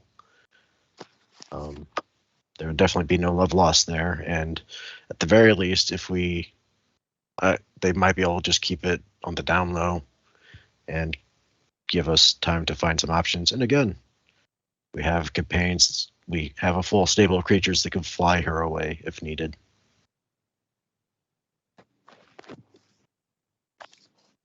But I could still play it safe and go ahead and verify whether they'd be in league with what's right or in league with the power that be. I think that's the route we should go. Honestly, if I were in your shoes, that's what I would want. If I could get assurances of protective custody, would you be willing to come with us? Then he's, of course, asking her. Would you be willing to let me go? I'm not opposed to it. I just worry that No. if you're not under our guys, apparently everybody's out to get you. We were given this heads up so we could get there first. But you are looking like you're going to be the scapegoat unless if we take some drastic measures. And if you think you can make it on your own, and Merrick would kind of shrug with a I think good luck expression on his face. Don't get me wrong. If you can get me a one-way ticket over the wall, I'll take it. But that's not exactly what it sounds like you're promising. I'm not exactly sure what is the best approach here, but if it comes to either making sure you get someplace, my goal is to make sure you don't take the fall for something you didn't do. I don't know how. I would say what we're offering is an opportunity, the safest opportunity for you to clear your name and to be in a safe place where the queen can't get to you. Again, when I'm asking, I could always see if they'd have any suggestions on how to keep you safe. If you're best staying at the tower or taken somewhere else, and if they'd be willing to do so.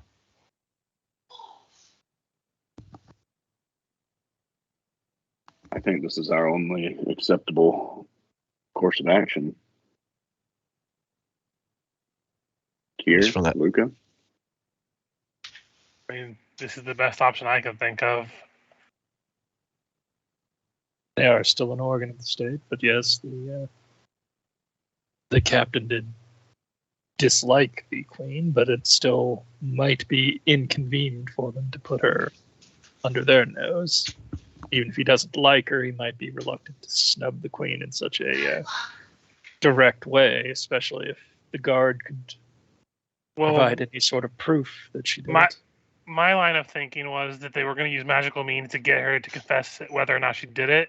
If we give it to his people, it'll be more public in the fact that they're going to be doing this. So maybe the admittance of whether she did it or not would be made a little bit more public too, other than just being behind a locked door with one person saying she did it.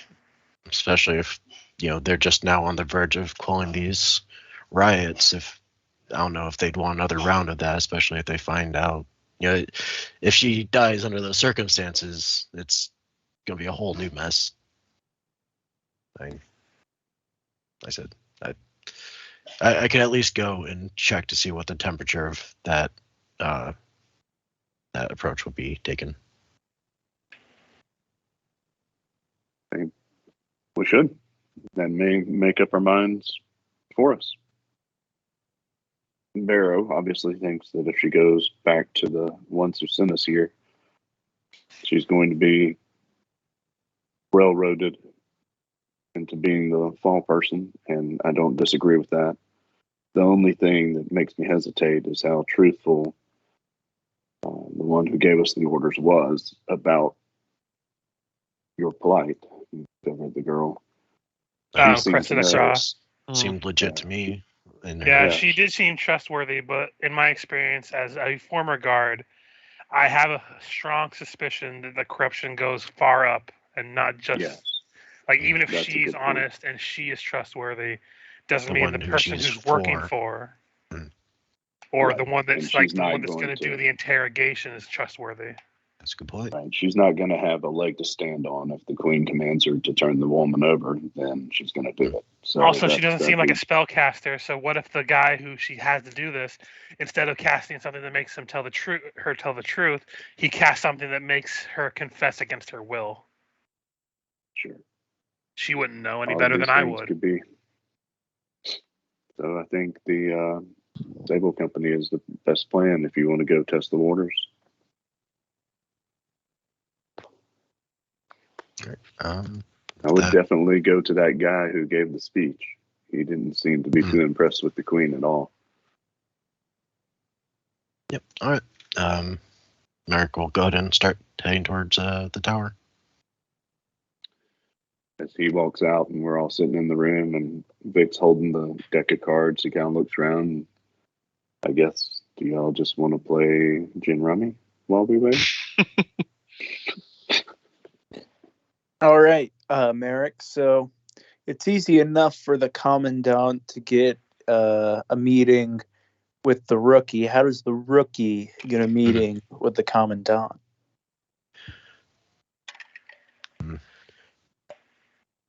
Approach him at the cafeteria. Right. Give me a perception, actually, as you're walking around the Great Tower. All right. I mean, if anything, just tell him whoever he can that is close enough to the guy, being like, "Hey, I have something that might involve the murder of the king." Might at least expedite things. You know what? When in doubt, do the classics. Light something on fire. So you noticed last time that the stable master wasn't at her usual post. And you almost missed it because you were kind of, in your mind thinking about how you're going to get a meeting with the commandant. And you notice as you look around, there's a lot fewer people in the Great Tower. And then you realize there are no women in the Great Tower.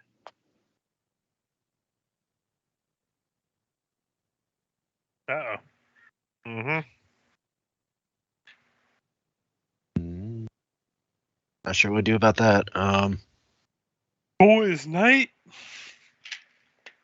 What was that? I was like, boys' night? Yeah, he would start asking around what's going on.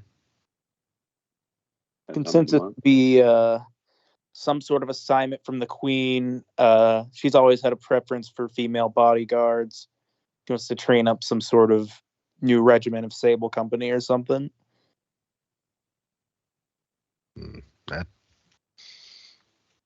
Okay.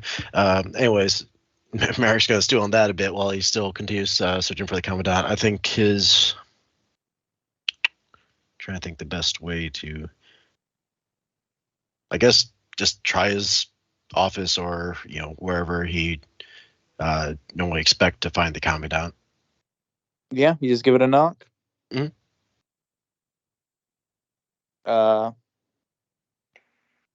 Yeah, you just hear him say, "Come in." Right. He doesn't know who it is. Merrick will enter and do the proper salute and all that. Merrick, are you having some sort of trouble with your hippogriff? Nope, Hippogriff is doing just fine. I've actually found myself in a situation and am trying to figure out a way to resolve the situation, and can I get a second out character just to try to get my words together? Listen, lad, I know where you're coming from. Yeah. Plenty of prostitutes have claimed to be pregnant as well. Trust me, it blows over. So I've been taking on assignments in my spare time to try to help quell the riots that have been taking place, and we found ourselves in a situation where we are tasked with finding somebody that we have on good authority is being used as a scapegoat for the king's assassination. We're kind of at a loss of how to best approach the situation in a way that doesn't cause the innocent person to be killed and allow the assassin to get away.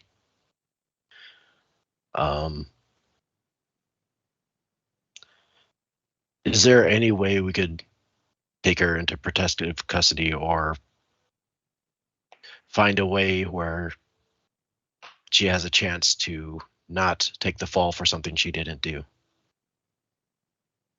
I'm in a bit over my head with this one politically. You see him look kind of baffled at the information dump you've given him. Mhm. And then he says, Merrick, I don't think that girl's going to be safe anywhere she goes in the city.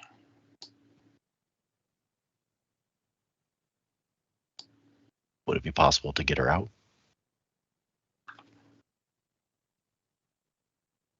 You see him kind of almost baffled that you even just come in here and ask him to do this sort of thing. And he says, look, Merrick, I'm in a position right now. If this is something you can't get your hands dirty with, I will understand and find another way. But I felt I should at least ask. Look around, Merrick. There's a lot I can't talk to you about. But the Queen has her grasp deep into the Great Tower, and it doesn't take a genius to notice.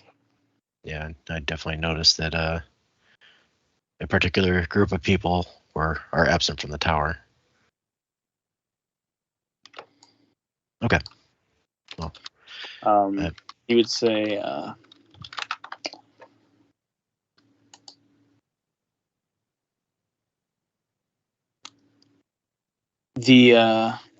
not sure how you pronounce the word. The Seneschal. The Seneschal. Seneschal. He says, the Seneschal of Castle Corvosa, which he recognizes as the title of the man who the Sable Company answers to. Mm-hmm. He says, the Queen hasn't let the information out yet. But he's missing.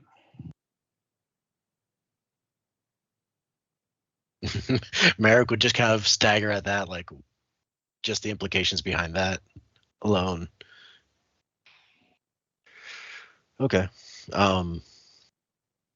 Shit. Okay. I will see what I can do. As far as I'm concerned, this conversation never happened, and I don't. Yeah. You don't have to worry about it. Give you a nod. She head out the door. Merrick will hightail it back and back to base. I have a question, Michael. Just to clarify something, I think I remember reading in the player's guide. Corvosa loves public executions, if I remember correctly, right? Oh yeah. Yeah, that's what I thought. So while Merrick is out asking this, and I assume the other people in this room are playing gin rummy, I'll go over to Trina. Make some excuse to like bend down for a moment, and then I'm gonna say as quietly as I can, so only she can hear. I'm gonna say, "All right, trying my best, but it's very likely you're gonna be handed over to someone. These other Rains, my compatriots, they're good people, but they function under the belief that the laws are here to protect them. They've never known a guard to be anything other than a good sight. I have a feeling you and I know the truth. Can't get you out, you'll be taken to a cell. The good news is when they've pinned the crime on you, they're going to want to kill you publicly. Make a statement to clear the queen of her crime. If that happens, I'll get you out. The moment when the hangman's blade hangs over you is when you'll be the least guarded.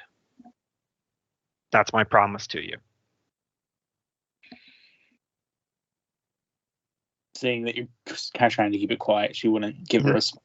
She would Mm. look at the time that's sort of like, oh, well, that's good to know. Mm. Maskey's got my back. Hey, this is me actually sliding into being an actual vigilante here. Indeed. Out of character, I'm on team Robin Hood Rescue. I know the genre I'm invoking right now.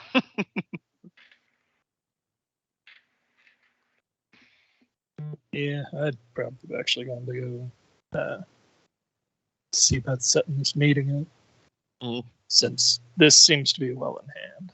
And all that.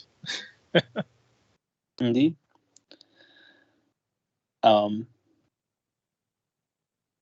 So you're leaving, Kenneth? This interaction? Yeah, the building where we're holding Yeah. the artist formerly known as what's her name. All right. So then we'll get to you in a minute. Mary, what are you telling me to show back up? Because I imagine you're showing back up around the time Kier's going to depart. And say, weird things are happening at the Sable Company. Apparently, they found that they won't be able to help. Come to find out that the Seneschal has gone missing too. So the liaison between the Sable Company and the Crown is gone. And so are all the women at the tower that are apparently assigned on special training to serve under the Queen. So, Commandant's hands are very much tied. Michael, out of character, how is the Bank of Abadar? How is the temple tied to Monarch? They'd probably just ask for a fucking fee to give her over. I mean, their whole thing is government stability, so if they axe the wrong person, it doesn't matter as long as the government's stable. It's a gray area, Cope. What's the going rate of human life in the Temple of Abaddon? 12 gold. I'm just saying, there's no legal way we can get this out of it. So we either turn her in and break her out if it goes south, or you try to get her out now. Like that's our only two option. We can't suckle on the teat of authority to get us out of this. Yep. My fear Like I is said, if we try and get her out, then she's going to be running the rest of her life and have no quality of life. We'll lose the opportunity to. I think you underestimate the fact that most other places do not care about what happens here. We are a small nation compared to a lot of others. well, if we plan on sneaking her out, how? Yeah, I wouldn't know about that, but I'm just saying if she does find a way out, So we can't. Like, I is look at, it has it become public knowledge yet? Well, they did say that there are people going to go basically lynch mob her. Yeah, but Yeah. are they looking for her specifically? Like they know her Yes. by? Yes. Okay. Yeah. okay. That's why I'm saying like we can't just let her go because she's gonna die a lot faster than if we just Yeah. hand her over to the field marshal at this point. Fine. Because I feel it feels like there's been purposely people putting her name out there to drum up this issue. That's why privately, out of character, I was saying that the inevitable public execution. Yeah. No, this is very much my character kind of like putting things together slower than other people. Mhm. He's a good guy. He's a smart guy.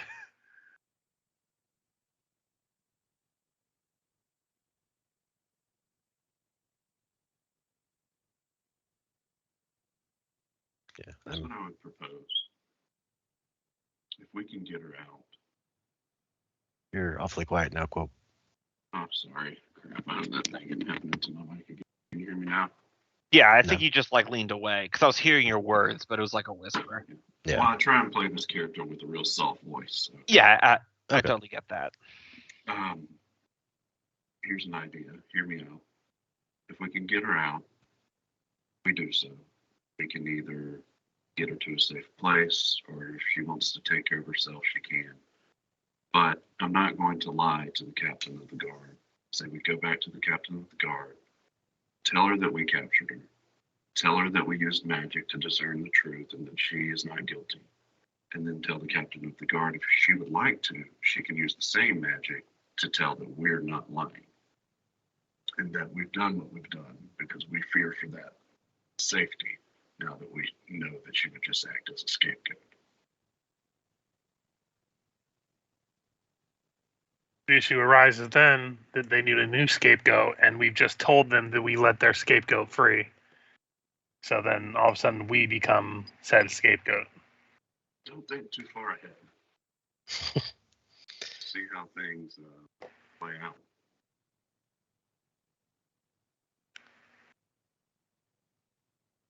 I trust the stable company, and it's clear that things are going sideways there. So I don't trust any authority body at this point that would be serving under their crown to one capacity or another.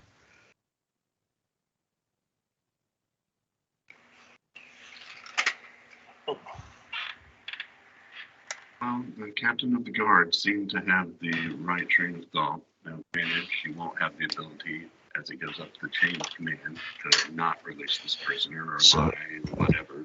So if She could it be honest with us. if it gives you a little bit more context, the commandant of the stable company basically want nothing to do with this because this political issues are going behind the scene. I don't know specifically what, but he definitely gave the impression that there's a lot of power moves taking place, and a sort of connection to authority will most likely lead back to the queen. Yeah. The only other thing I can think of, if we do want to handle with this with the guard, we could have Cresta Croft and inform her about what we've done about the magical detection, and we know she's innocent, and that we advise her strongly to be present when said things are happening. So at the very least, if she is honest, we would at least delay things a little bit. Maybe get the stuff done in-house before they send her off anywhere. Merrick would look to Trinia, what would you want? This is ultimately your choice. I'm not going to force anything on you. I'm not sure which of us would, but I think in general, this is your life. I don't want you to be forced into something. I just think that if I get turned in to any authority, the chances of me dying go way up. I don't disagree with that. So, If we got you out of the city, would you stay within range where we could contact you somehow later? Why would we need to contact her later at that point? Would you just want to run? If she ever wants to clear her name, you'd be able to get back in touch with her.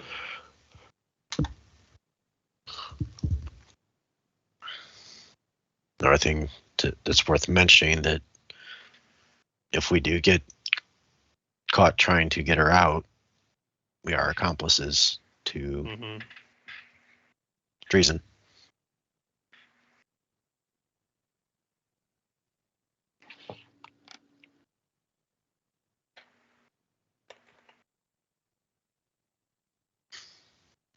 Merrick would just flop down in a chair, just kind of just zone out, disassociate for a bit. Yep. I actually need to use a bio real quick, so I'll be right back. But I'm gonna go get some water. I'll be right back too then. I'll take a bio break. Good time for a thinking break.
I'm back.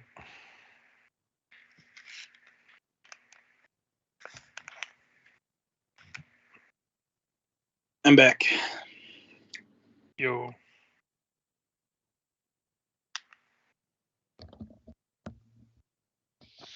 I'm back.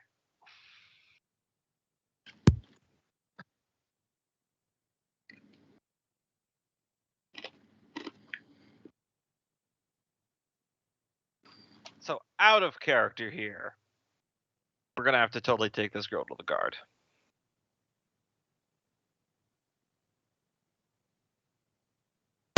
Probably, yeah.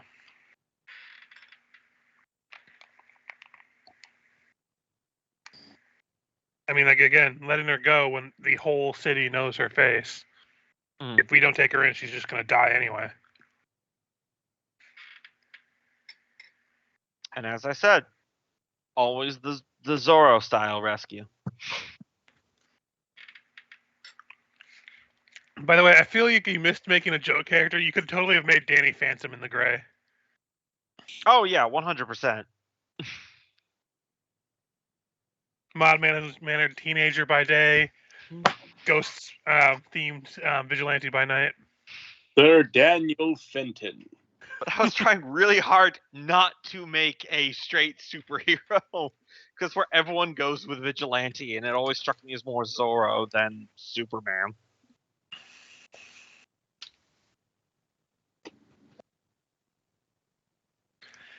If my character dies, I should come back as that fucking gnome guy I talked about. Just a vigilante that everyone's like thought he was a joke the entire time.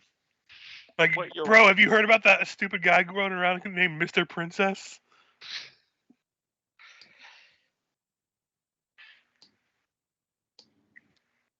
Nah, I wouldn't do it in this campaign, but it'd be funny.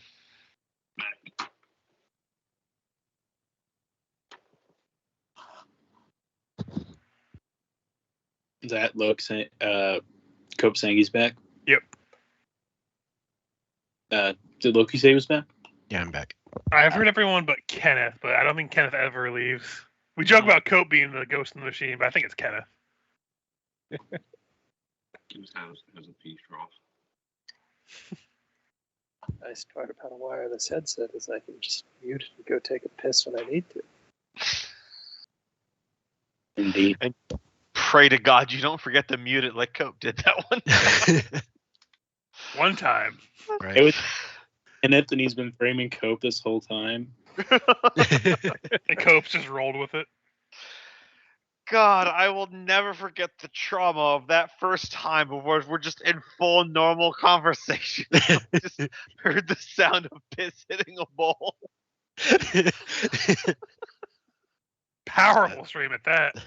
Oh, yeah. That moment of disbelief and confusion, then dawning realization. Anyways. Yes. Do we want to continue the game? No, we're done for tonight. I'm joking. Yeah.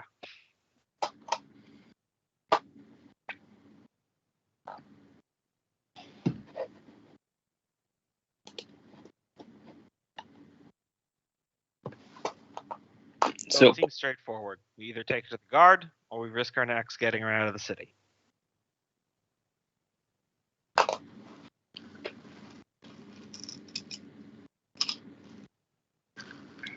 I have to believe in their system. I think that the guard is her best bet. I don't think we could get her out of the city the way things are at the moment. 2 for guard.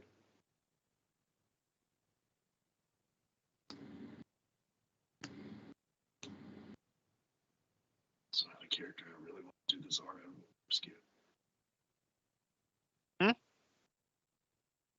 Nothing. I heard you, Cope. Listen, out of character, I know what I want. In character, I know what Barrow Walker would want. So, just need someone to pull the trigger. That's what I whispered is out of character. I want to do this RM rescue. Yeah, fuck yeah, that'd be so great.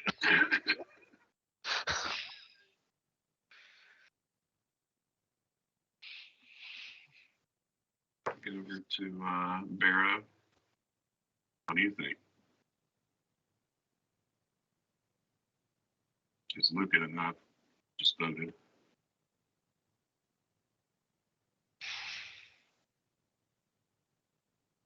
I think if we take her to the guard, she'll end up on an executioner's block.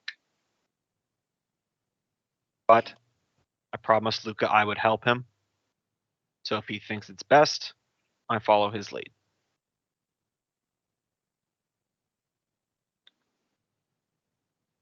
For the guard? Here? I don't feel like we have any good answers here.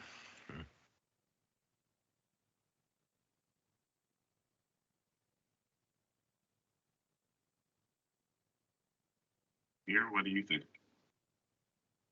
He's gone. Empty chair. Damn Yeah, it, I forget how short he- it is. he- That's ridiculous. He fully checked out on this decision-making process. says, He "This really is world the is in smart a- one. Here's like in the back alley smoking a cigarette. Jeez, man, that was a lot of pressure. I'm glad I'm out here. Ooh, I am going to be implicated in no crimes. Hell yeah. I prefer What? to. I never keep- met these lunatics before. I don't know what the fuck you're talking. I prefer to keep you guys at a judicial distance. Okay. What? I don't live with that half elf. I live with a different half elf. They all look the same. You know how it is. Ask them all. I wasn't. He gets the necessarily one living not in this racist specific- cop.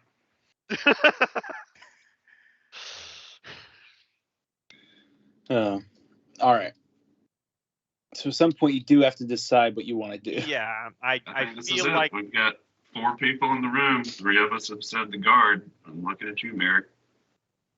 We all think the guard is the lesser of the 2 evils. Like, unless you have an idea you can come up with to get her out of the city, I think that's honestly the best option. Yeah. The one source I had hoped for wasn't able to deliver, so I'm out of ideas. I go with your judgment. And let's get her to the guard before they track us to this building. And we can have a good Out of character, conversation. I know, guys. Let's send her to the Hell Knights. oh god. They'll kill her and then turn her in. You know what? We'll just slit your throat now, just to make it easier for you. Sorry. Anyway, sorry, go. No, don't worry. I forgot what I was thinking. I was just trying to move us along toward the guard. Yeah, and I guess we're just doing that. Yeah. Sounds like they're heading that direction. Kier, Mm-hmm. you're having a merry little jaunt down to a friendly shop that you know.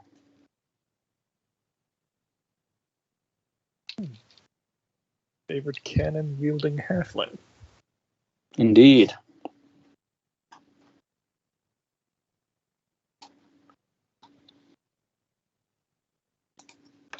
So you do eventually show up at Marigold's Oddities. I assume do you knock on the door or do you just walk in? No, It is a it shop. says they're open. I might Yeah. as well walk. She welcomes you in and says, don't suppose you're here to talk about that deal. With, I should have been reading this. Lord Arcona, I did receive the letter. I am curious how he meant for you to help prepare me for it.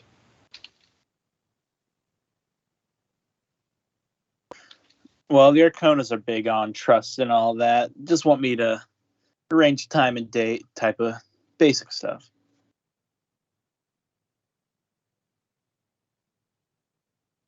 I forgot his character had an accent. Time and date, basic stuff.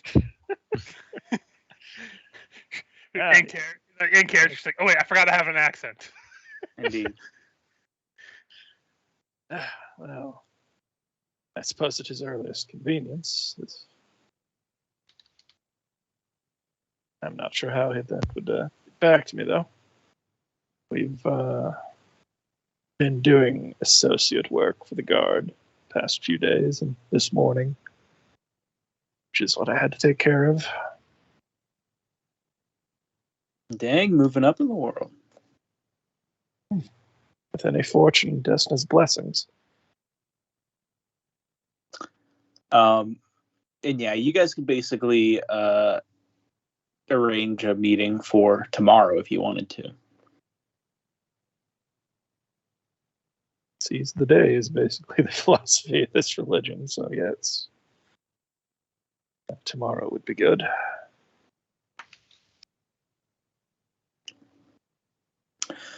All right, then you're going to be wanting to meet him at Arcona Palace.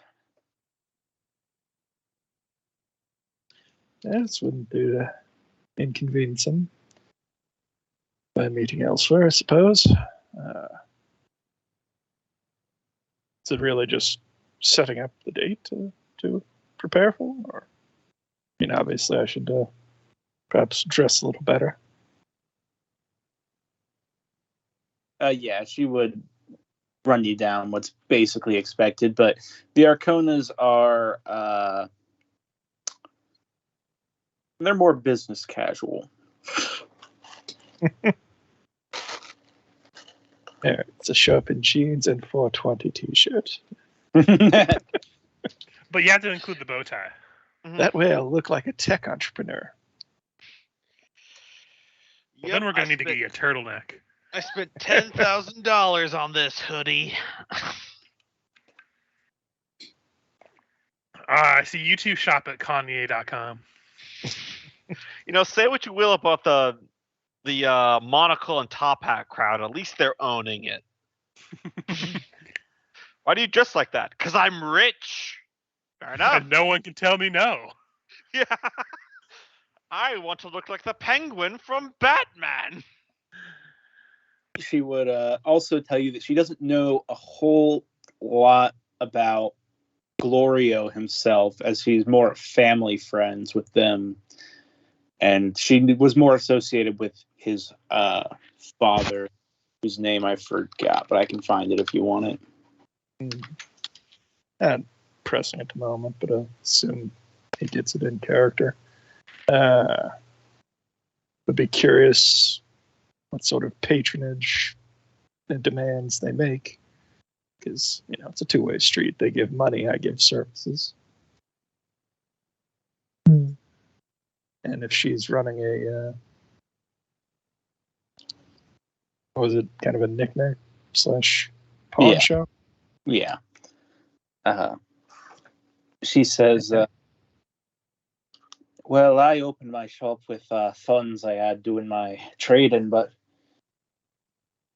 the Arconas are good people. They help out the community in Old Corvosa, so That's good. I'd be happy working for him myself. Those poor shits who had the crap kicked out of them at the butcher shop.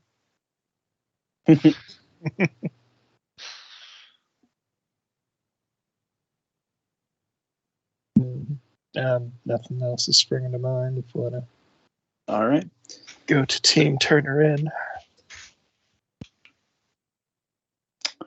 Yeah, you guys return Trinia to Field Marshal Cressida Croft. How do you go about it? You just toss her out and say, there you go. Deal with it. Probably take her directly to her office definitely. rather than handing her off, for sure. Yeah, Start and shut the doors. Keep the van running.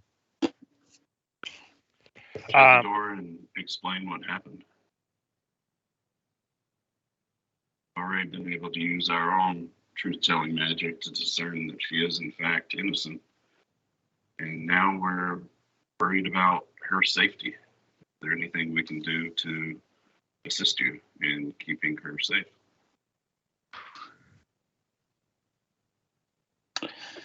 Well, starting off, we can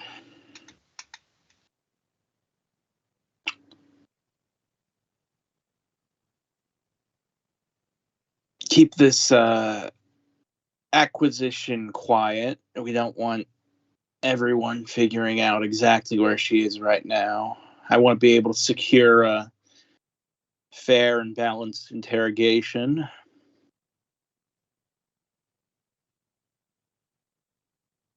out of character. Yikes. Our friend Merrick here has magics he can use if you want to do an interrogation right now. I need to rest and prepare that magics again, but yeah, I'd be more than happy to. I'd say I don't say that, but just Yeah. out of character. I didn't even think about that. Yeah. But you're talking to the honest characters. God, you're a bunch of squares.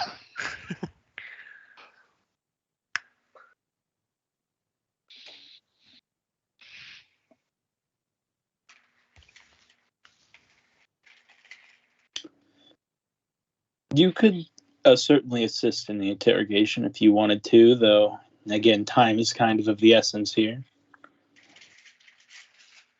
Why don't we meet tomorrow morning?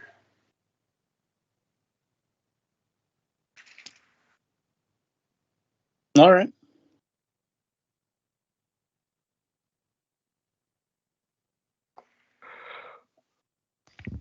Can I do a sense motive? Does it seem like by tomorrow morning things are already going to be taken care of the way she's talking?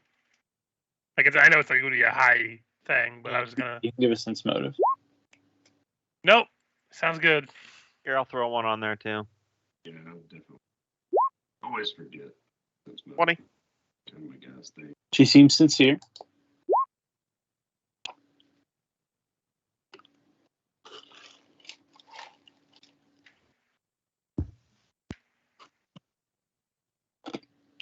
Now, would I be able to just start a long rest now, and 8 hours from now, have that magic back? You want to stay in the cell with her? Eric? You're ready. She can be ready. Yeah, Eric was really gonna say, Do you guys just want to skip to the next 8 hours? I mean, I have a meeting tonight, if I remember correctly. I'm fine staying here. The only thing I have to do, like, when Bear Walker goes to leave, I was going to talk to him and pull him aside, but out of curiosity, is there a card active for this scene, or is not yet? No. Just never know when that's going to happen. So, yeah, I don't mind waiting here and resting here and to ensure we get this done promptly. Stay with you. Do we want to do that aside with Luca and Barrel Walker? I mean, I'm fine with that. I was just waiting for a good moment for it. Mhm. Because I imagine you're going to be leaving the place, at least for now. Yeah.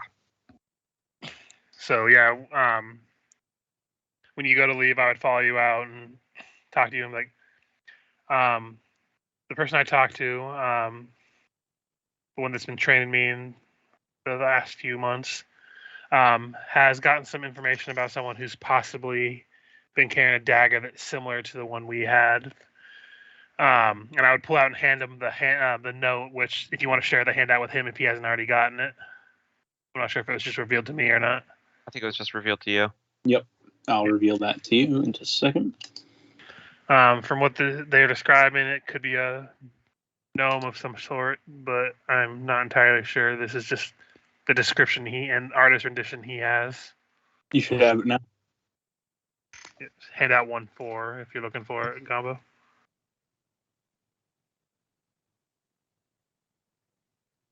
I'm guessing this is not matching the description of the guy I saw last night. The guy you saw last night was definitely a human. Yeah. I don't know if you have any information about him, but it's something to keep a lookout. Even if there's a small connection, it's something we can go off of.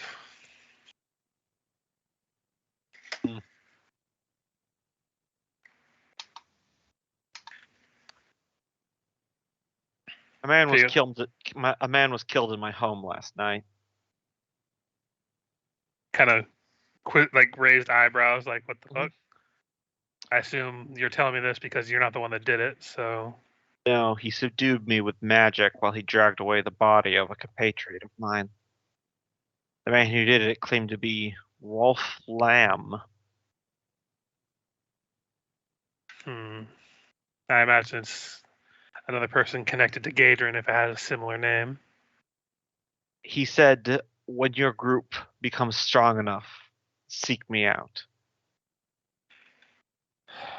Ominous. I've Do you been think- working very hard to keep my identity concealed from even the others. So if this one was able to track me to my place of residence and kill someone in front of me, anyone that you may have there precious to you, family, mentors, otherwise, are all equally at risk. And I also found on my front doorstep this morning this. And if you want to show them the handout that I got there, you can just make that public or whatever.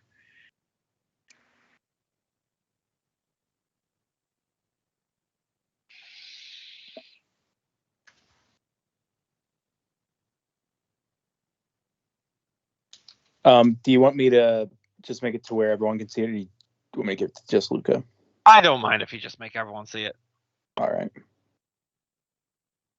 Yeah, I'll just click show the players. Mhm.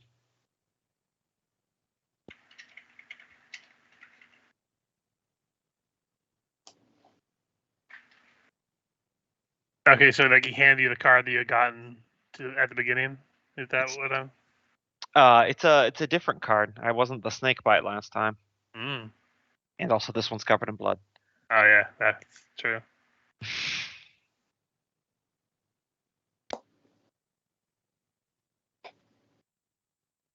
Hmm. So from looking at this, was this? Okay, you think it's kind of hard. We probably should ask the deck of cards if she sent anything to someone else other than the group of us. I'm returning to Lassett Street right now. It's approaching that time. See if anything comes of it. Do you need accompaniment? I do not wish to pull you away. I kind of look at the Citadel guardhouse and like, even if I stay here, there's not really anything I can do. If I can help you, even if I can't really be subtle, but if you need muscle, I can be at your disposal. I mean, you have been helping me quite a bit against your better judgment many times. Even if you're doing it to repay a favor, I feel like I owe it to you as well. Then let's walk. Yep, and I will follow him where he needs to go.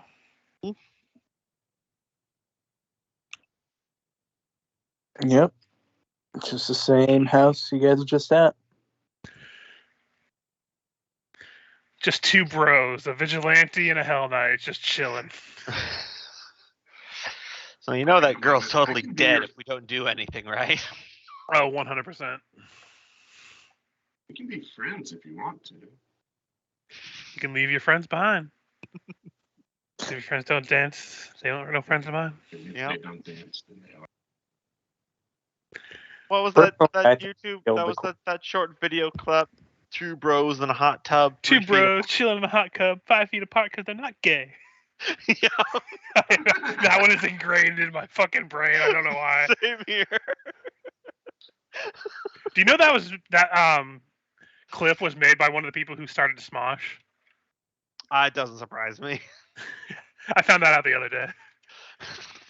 Weird that you mentioned that. Do you see that the Ian and Anthony bought Smosh back? Yeah, I'm actually still subscribed to that channel from back when they originally started. So That's hilarious. Anyways, it's very hit or miss. So we don't need wait. to dedicate more time to Smosh for our game. Yeah. They've taken up their fill.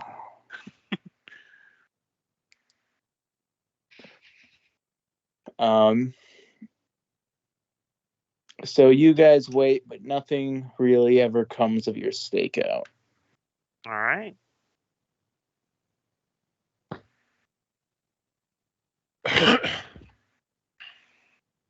I think I forgot to say it during like when we were having that interchange of handing each other's notes to each other, you know.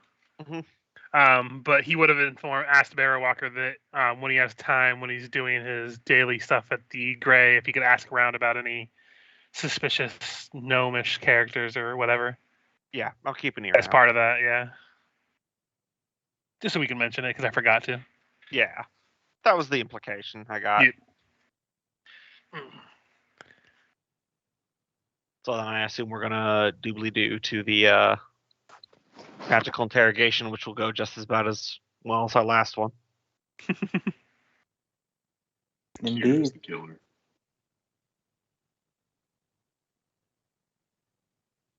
Turns out Barrow was the killer the whole time.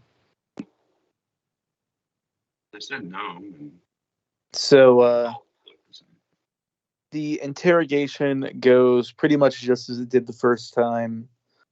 And Cressida is now fully convinced of Trinia's innocence because you used a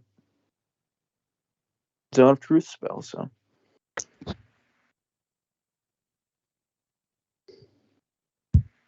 What can we do to clear her name? Is there I don't know, a high-ranking official here at the Guard that can public announce? The best thing we can do right now is to keep her location hidden. I think I'm going to call, or I guess visit. I don't want to get any couriers mixed up in this. But I guess I'm going to go visit Vincarlo and see if there's somewhere he can sneak her off to. I'm not really sure where else to go. I've heard good things about Multhune recently. Really? No. No. In I'm character, lying. in character, everyone laughs. No. I hear they have a lot more We goblins freeze than- frame the credits roll. We see Emmanuel hitting his head at his desk job now. A group of halflings riding around on snakes. I was in charge of boosting morale for the army, so I just gave everyone cocaine. Morale's feel like- great now, but efficiency's horrible. We call it the I Vietnam feel War. like knowing his luck, what he really tried to do is just get a bunch of young students to learn how to ride snakes so he could have his own militia. But what he didn't realize is he didn't just get a bunch of young students, he got a bunch of halflings and he just decided to roll with it.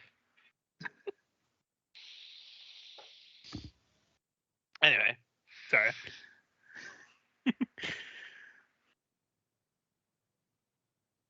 Sounds good.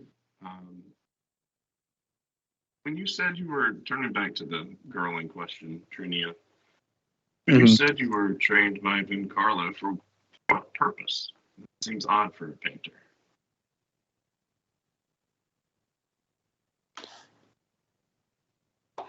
He teaches combat sports, things like fencing, wrestling, basic stuff like that. That was in another life. Were you in a competitive circuit?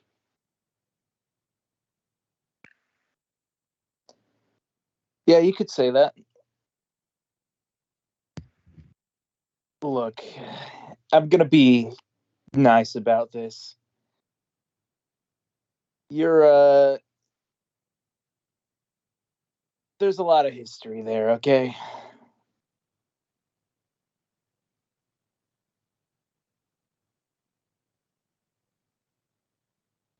With the links and attempts that we're going to try and aid you, I hope that if there's any history that might help us, you would let us know. It wouldn't help you. You don't need to know. We are a group who lets sleeping dogs lie, so to speak. Looks at the friend with wearing the mask.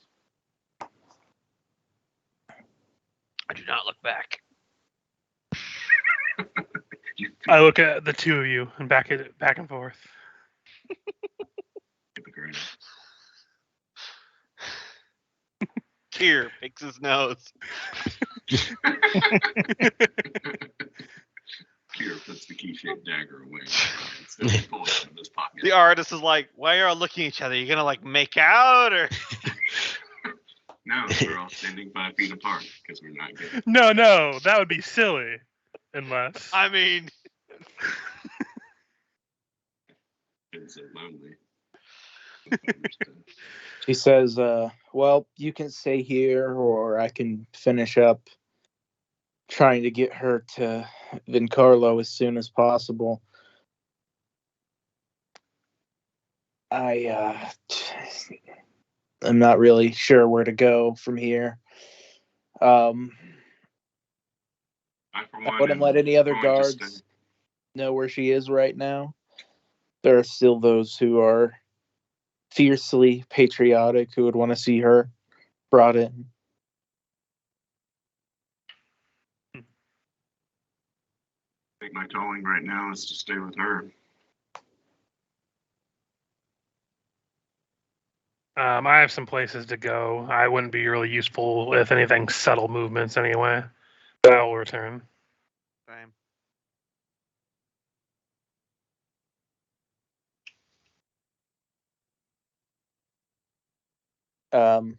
As you go to leave, Luca, Mhm. she says, I intend to make well on my promise. You better at this point. I've done too much already that I wish to not have been part of.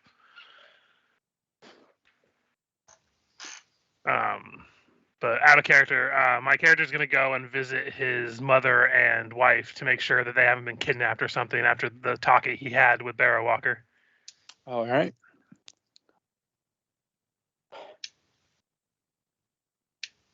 And yeah, they are not kidnapped. I don't know how you approach them about it, but He wouldn't even talk to them. He would just go there, and if he sees both of them and they don't look distressed, other than like the normal, he would just leave. He wouldn't even want to talk to them. He's like, they hate me right now. Haven't seen your wife in like 6 months. Walk through the front door. By the way, someone might be trying to kill you. Okay, bye. I feel like that'd be less distressing than the news that he brought that his daughter was missing a while back. So he'd probably be batting 1,000 at that point. Yeah. The investigation to find our kids going real bad. If anything, more family members are becoming at risk. Kind of sliding the other direction, if I'm honest. I might be bad at this. You want to try Listen, your luck? he already thinks those thoughts. He already thinks those thoughts to himself. He's not going to vocalize it and try to get help for his mental issues. Sorry, I'm just thinking that where you decide to swap characters and play as your wife, because Hey, that's my backup character, actually. Nice. So those of you who stay at the Citadel eventually see Vincarlo show up, and they do a trade-off. She leaves cloaked, hoping that no one looks too closely. I wish her the best of luck. And Abadar's blessing be with her. Mark will just be wondering in silence if they made the right call, or if there was no way around a fate that awaits her. Everything's still up in the air. Nowhere in the city is safe for her.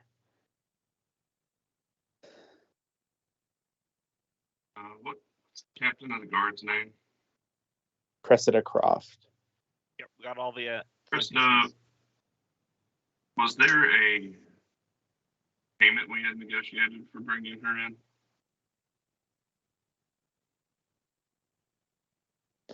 I believe she will give you 500 gold pieces, but let me check.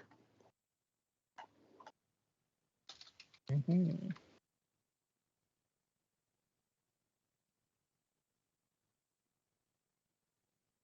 Good things happened here, but I don't believe in working.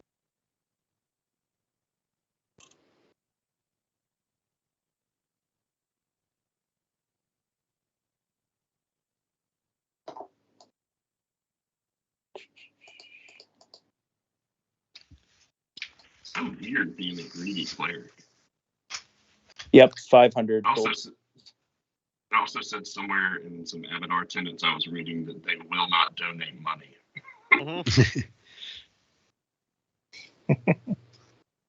Give you some good advice, kid.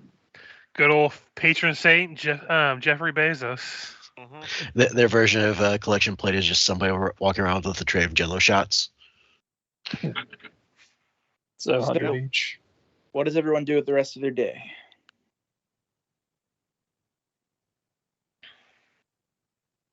I'm gonna camp out opposite an alley to that Spider King's place.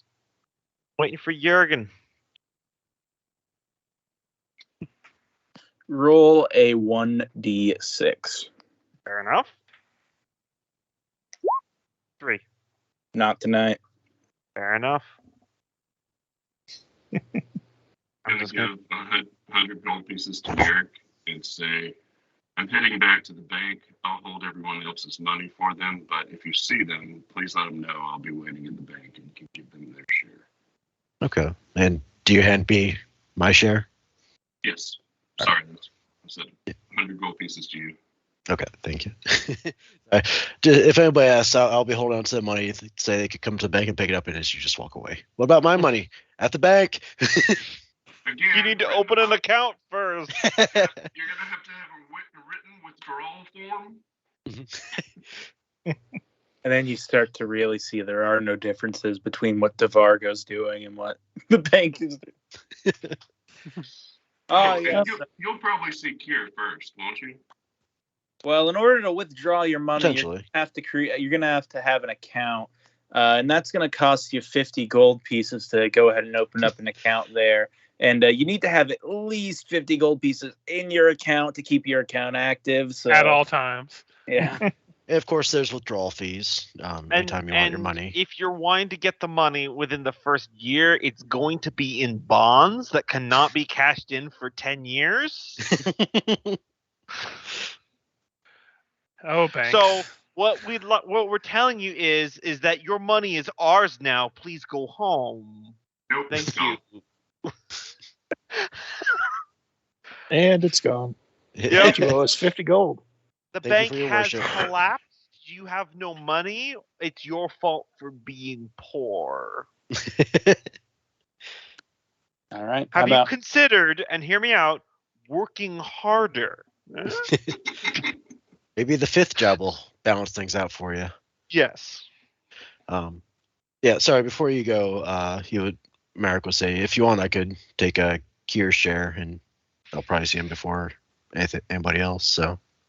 He's going to hold out the money, study it for a moment, and then hand it to you. I believe you. He put it in a separate pouch to be aside. Then he'd make his way back to the Sable Company. It looks like Kier's going shopping. Indeed. All the serious talking, we cut to Kier in the shopping montage. All right. Let me ask Vic. I know you're staying in the Temple of Abadar right now. What are you doing once you get back home? When he gets back to the Temple of Abadar? Yeah, because we're kind of getting to the end of the day. He is going to head back, check in with Leopo, Mm-hmm. ask if he has any questions, needs any help, and now that Says, Leopo's actually having to do things, he will be helpful and give him correct answers. He says, oh, yeah. I've been doing all this paperwork, Vic, but I need you to sign some of these here, and I think you should probably look over a couple of them. Yeah, no, that's not a bad idea. So he'll spend the rest of the evening looking through ledgers, making sure he accounted for everything correctly. Real exciting stuff. Yeah. Jesus Christ, we just described my old job. You guys kind of work in these adjacent cubicles, and he's doing all your real work. You're doing all the shit that's left over. And Leopo says, hey, Vic. Yeah, Leopo. He looks out one of the church's windows to the city that you guys can all see. And he says, you ever live out in the country, Vic? You mean outside of the city? Yeah. No, the city is my place. This is where I was born and where I've always been. Huh. You know, when you get out there, away from all the lights, and you lay down in the grass and you look up at the stars, you start to notice a sort of I don't know, a balance.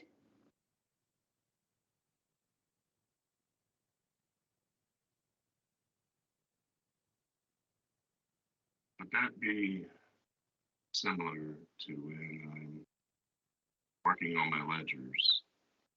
Something isn't tying numbers off. And after 7, 8, 9 hours of painstakingly checking through receipts, deposit numbers, and accounts, I finally figure out which number was written down incorrectly and I fix it. And then the ledger is perfectly balanced.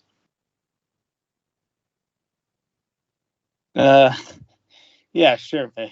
Something like that. I don't know. That is a fantastic feeling. God, when Vic was born, a receipt came out of his mom's cooch as well. I just, And his dad jumped up and down and said, "Tax write-off, baby." you can look outside the walls. You know, at least the stork didn't make him sign for it. Sorry, Michael. You look outside the walls and you can see that the forest grows and it recedes and the animals thrive and diminish. And there's an order there. And I don't know. Sometimes when I look within the structures of what we do inside the city and inside the bank, don't you think we disrupt that sometimes? Dick puts his pencil down. That was very offensive. He scoots his chair back so that the cubicle's no longer separating them.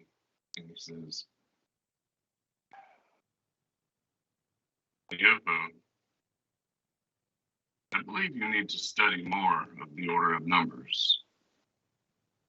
Abadar's worshippers are commanded to build cities and settlements where there are none, to work hard and trade in pursuit of wealth, and to follow the law while doing so. Our tenet is to go out and create cities where there are none, and to restore order in those that we dwell in. The woods are the lands of thieves and criminals and bandits, pirates. I think you've been working too hard. Yeah, maybe you're right, Vic. Why don't you take the rest of the night and go read on the order of numbers? That'll set your mind at ease." Yeah, and I'll take you up on that. Also, let me off early. Still love the idea that that book is just numbers 1, 2, 3, all the way through. Got to make sure they're in the right order. No, on one of these pages, they're going to try and trick me.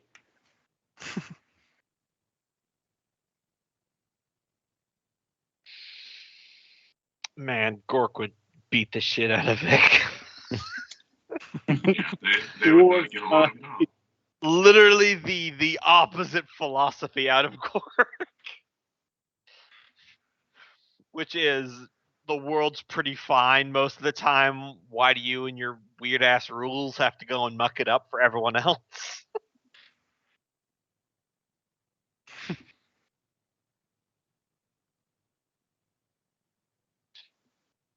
Remember the winning philosophy, the bare necessities. The bare necessities. That was Indeed. Love that movie. All right. So, Luca, did we already talk to you? We didn't. Honestly, like with him being done with what he needed to do for the day and stuff, he's really kind of directionless. Like he doesn't have any leads to really follow up on, other than he already talked to Barrow Walker, and him walking through the gray probably wouldn't really help find the guy. He'd probably just go to his usual place, the Posh and Turtle, sit in and have a drink for a while.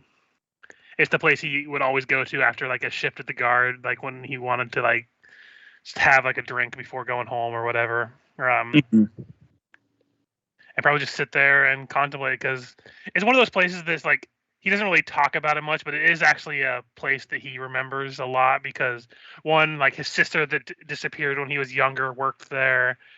It's like really close to his house, so it's always been a kind of staple location for him, and it's like that like comfort place you go to, you know. Mm-hmm. We just do that, and afterwards go home and try to help his general neighborhood pick up whatever detritus and destruction that could have been caused by the riots. All right.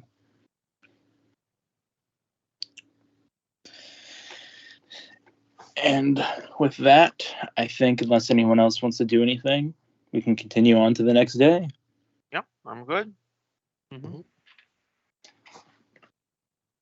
All right. I think maybe we should open up with Kier because he has a meeting. Business first, I like it.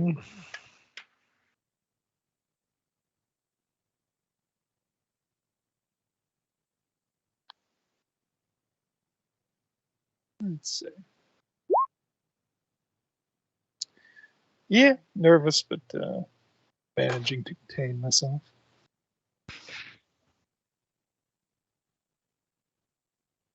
Guess I'm Are going you- to the palace. All right. Not the palace. This other royal estate. Shows up to the wrong palace. Oh, shit. It's going to be over here, so it's a bit of a walk, but not anything bigger than you've done before. So give me just a second. Shit, I was supposed to go to the Arcona Palace. This is the Arcoffa Palace. Oh shit, I'm in the arcade. Why am I in the Arctic? Damn autocorrect. So, as you walk onto the Palace Arcona estate, you see these statues in the yard of elephants and peacocks with sabers and tigers, and all sorts of manner of exotic animals.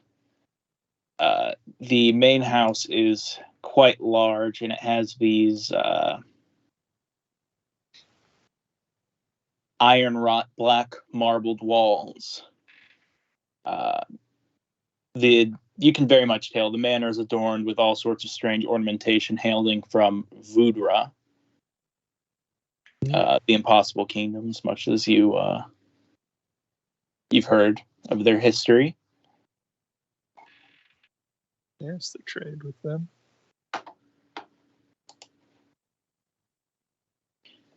And soon enough, you enter the palace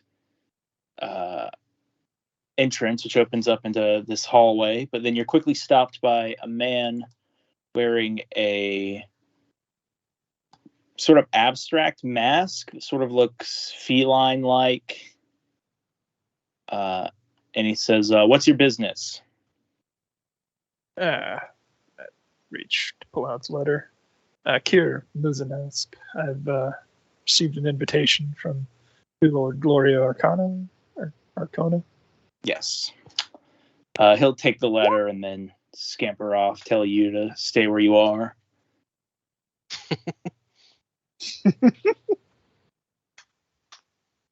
Listen, it's always a sex thing. What? Did I say something weird? The mask, I think he's Yeah, drawing we're eyes much. We're just making a joke about if this was a comedic movie, like a Wes Anderson film, we have a narrator and say, and this is when Kier fell into league with the furries. Oh, No, sorry, I'm a little scatterbrained this evening, so I've been very jokey more than usual. and soon enough, coming down the hall is a man who looks of Vudrani heritage of some amount, with shoulder-length black hair and a trimmed goatee, and he says, you must be Kier, I presume? Yes, sir. Are you, I presume, Lord Arcona?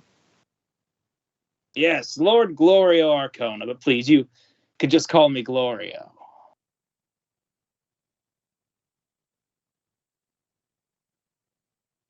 So he's leading to a room or something to meet him.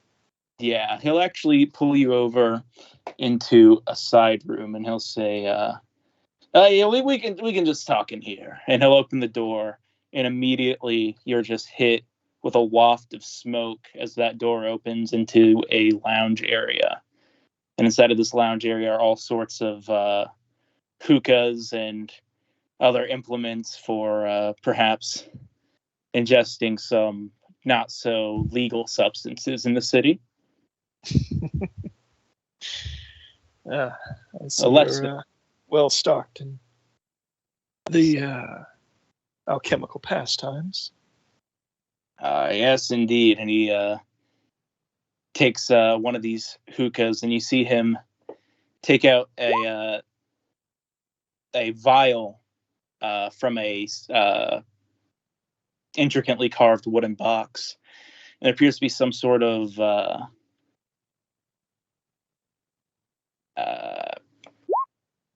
substance inside that's green and leafy, and he uncorks it and he packs it inside of the hoop there, and he takes a long hit of it and lets the smoke out, and he says, do you know what it's called? Let me roll a knowledge on something, or a alchemy or anything. Give me whatever you think works. Alchemy would definitely be apt. You know that what he is smoking is a northern variant of I forgot what the version that's in Corvosa is, but it's the northern variant of a drug that is commonly grown in Corvosa. Is called Snurb. Yes, I was waiting Nice. for it. Yes. Been a minute. It's back. It's been a hot minute. It's the northern version of Snob. Of course, which is the southern version of Snurb. I see. You said you were knew of the circumstances that had befallen me. I wonder how much of that. Please, we can get to business in a moment. Here, why don't you let a load off? And he goes to let you take a hit off the Snurb pipe.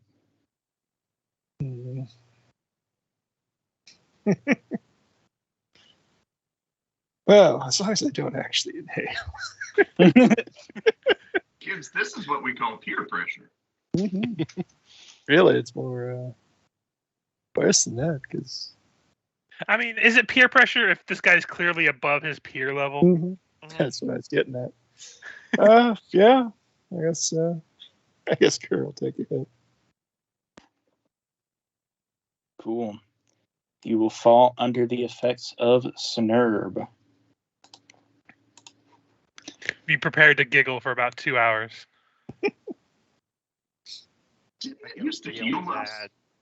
Yep, you will get for the next 2 hours a +2 alchemical bonus on saves against mind affecting effects, fire resistance 5, and fatigue.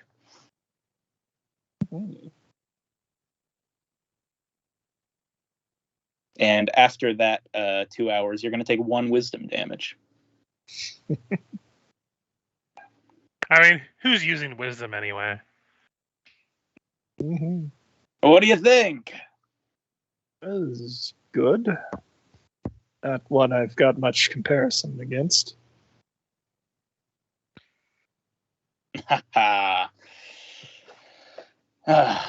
So, now that we're both on the same level here, I believe that your skills in alchemy could be of some use to me in my, we'll say, exorbitant wealth. Could be of some use to you. It does grease wheels, yes. I'm sure you can attest. Glorio leans back in his chair, and he takes another gentle puff from his pipe, and the snurb-infused smoke curls through the air between you. And he says, I have certain ventures that require the production of specialized substances that some might consider illicit, but I assure you, they serve a purpose beyond mere recreation.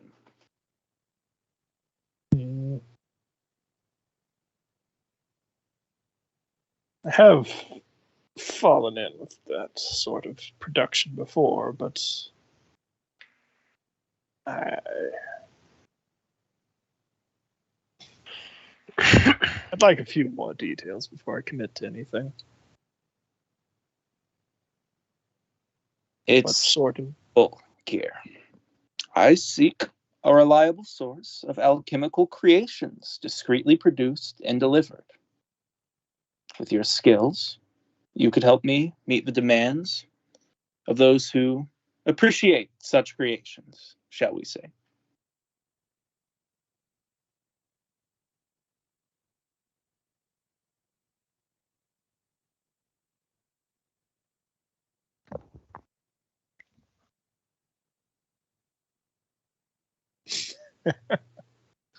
That is very tempting.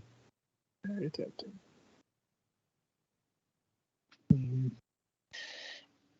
Listen, in return, I can provide you with access to rare and exotic materials that you could never acquire elsewhere. The finest gunpowder, unique ingredients. Imagine the possibilities, Kier.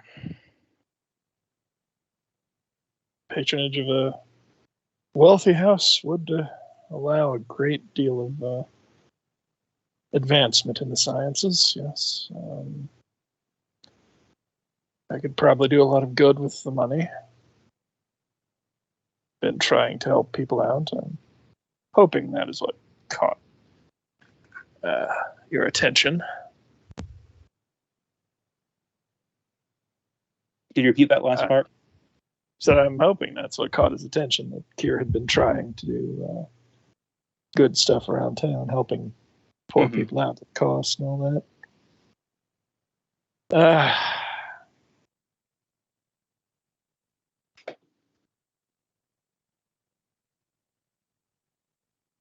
I guess I'll agree to it preliminarily. I mean, how horrible could it get? Cue camera away to Kier standing in his underwear in front of a burning building, screaming, then back to the seat. He says, very, very good, Kier. I'll make moves into acquiring you a new shop front. From there, you can perform whatever business you would normally perform. And we'll work out the logistics of our agreement. We'll say as we get there. All right. Yeah, that doesn't bode poorly at all. But hey, I'll have assistance to some cooking. Step 1. How many children do you know that would be amenable to taking drugs? How many children do you know that would be amenable to be mating into drugs?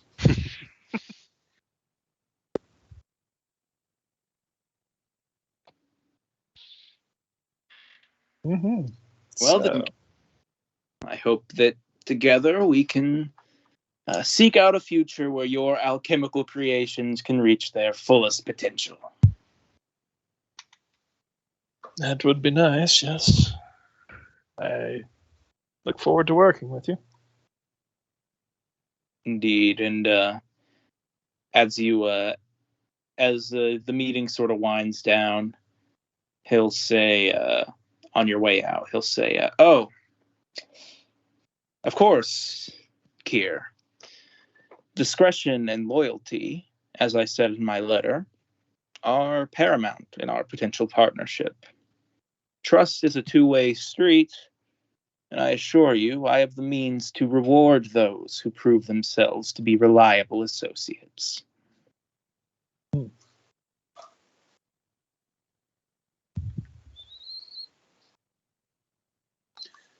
I'll nod at that and make my way out.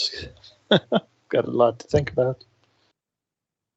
Not the least of which is, or am I muted?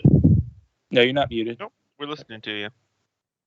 Not the least of which is what could end up happening.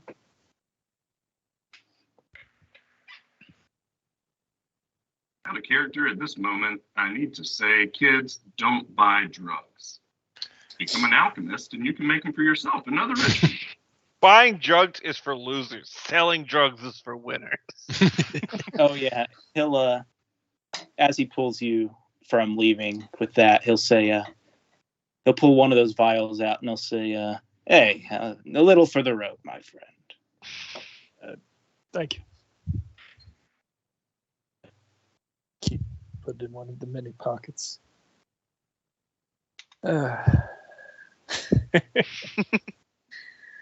Divine Schnurb. Just see Wait. an age. Honestly, this could only be good things for you. That guy has already broken the second of the Coke commandments. Thou shalt not sample from thine own supply. So you're already going into business with an idiot. Hey, when you're importing it, none of it's your own supply.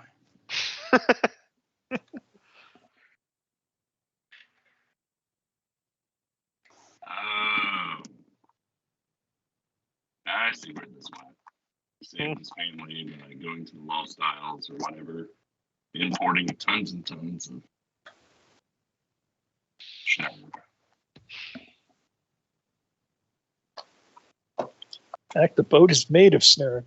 Don't like that here, no. All right. So Don't bring a lantern by the boat, otherwise this harbor is about to get chill as fuck. what is everyone else doing as they get up for this morning? Did Kira ever come home? Or I guess to the I sable. bet he's tower? gone by the time you wake up, but he'll probably come back at some point. Okay. Was he- You I can't was gonna say, was he die party first thing in rocking? the morning. I was gonna ask if he was party rocking all night, but apparently it was all morning. It's rough in the morning. Had he been back at the tower at all, or? I think I missed a bit of the timeline. So that happened in the morning, right? Yeah. Okay. So Merrick would have made sure to give you your gold at that point and just kind of giving you a rundown of, what happened to their ward, I guess. Trinia. But just to get you up to speed. Nothing really planned beyond that. Yeah, I don't think we had a plan like meet up or anything today Yeah. because we didn't have anything really that we needed doing yet. So Does the guard lady not need us anymore? she didn't give us any other jobs. So True. She did say that she would keep her promise, so it might be worth going back down there again. yeah, I mean, I was gonna go because she talked about that, but I wasn't sure if anyone else would at that point because Just keep poking her about the missing children. yeah. Yeah, Merrick would be interested in trying to follow up on that. So I guess me and Merrick are gonna be meeting at the guardhouse, like the Spider-Man meme where we see each other and point at each other and then walk in. Yep. As you guys come into the guardhouse, just ahead of you, you see walk in is a very old, what looks to be a Shoanti man. And he walks into Cressida's office. I assume it's one of those things where she has a meeting, so we have to wait to go in. Or does no one stop us if we just walk in after the guy? No one's going to stop you. Yeah, I'm just gonna walk in after the guy. Merrick, as you go in, Merrick will kind of hold his hand out to kind of block you and just kind of lean next to the door frame and just listen in for a sec. Yes, that's not gonna be noticeable to all the other guards in the place. Oh, there's. I didn't realize there was. We are in the chambers. guard house. Kind of, Yeah, but I wasn't sure if it'd be like busy or whatnot. But okay, never mind. I mean, I imagine at least one person's gonna look at our way and be like, "Why is that guy listening into the guard captain's?" Just waiting our turn. But all right, fair enough. Never mind. Yeah, I'm just gonna walk in then. All right.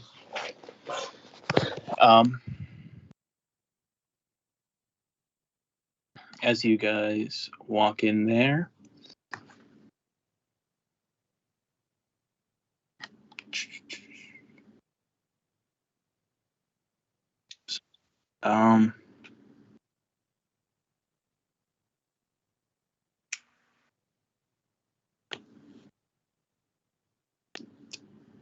so you guys enter, and he's already sort of started talking to Cressida. So you sort of hear him say, "My people have worked hard to understand those who dwell in Corvosa.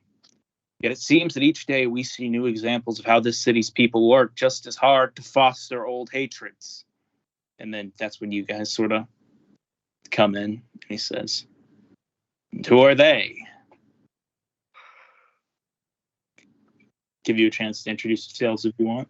Yeah, my name is Luca. I live here in the city, and I've been doing some favors for the guards in exchange for information about some missing children. Part-time dropper of Eves.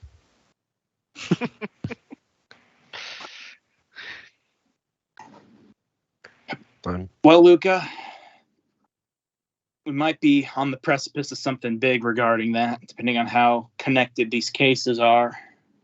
It seems unlikely they're isolated. Also, and I point to Merrick. This one's name is Merrick. And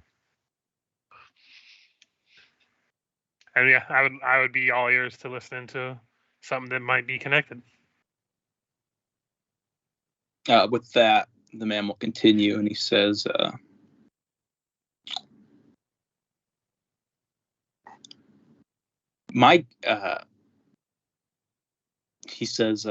Gaykin is dead. Missing, at least. I do not blame you, yet still, Gaykin is gone. And my son and his kin are not so forgiving as I. They wish to return to the Sconquois, to the Cinterlands, to join with the Scalarquois, and rally a war against Corvosa. That would be disastrous for both our peoples. Amends must be made.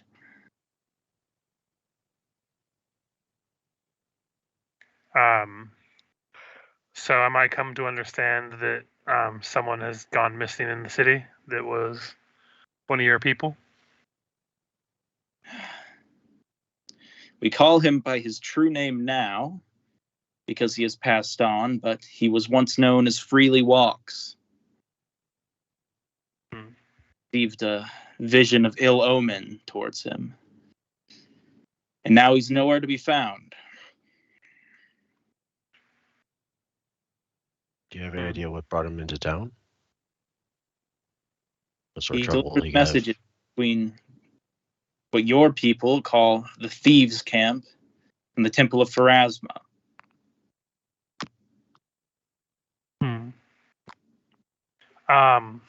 I would chime in like, I'm not sure if it's connected, but my investigations into children going missing leads me to connect a thought of missing serial killer. What was it? The key lock killer? Yes. That was right. I've heard rumors of the key lock killer And a lot of his MO kind of coincides with evidence I found. While he is not active at the moment, I have reason to believe that he might be involved with some of the people going missing. I have some investigations of my own to run, but I would appreciate the help of the guard to help me find out any other details of the man that, well, whoever was this killer. As far as your missing person, I can inquire myself in addition to the guard looking for them, if it makes it easier to hopefully find evidence. Though, If you have assistants that you can bring, you should bring them quick. I believe I might know the location of his body.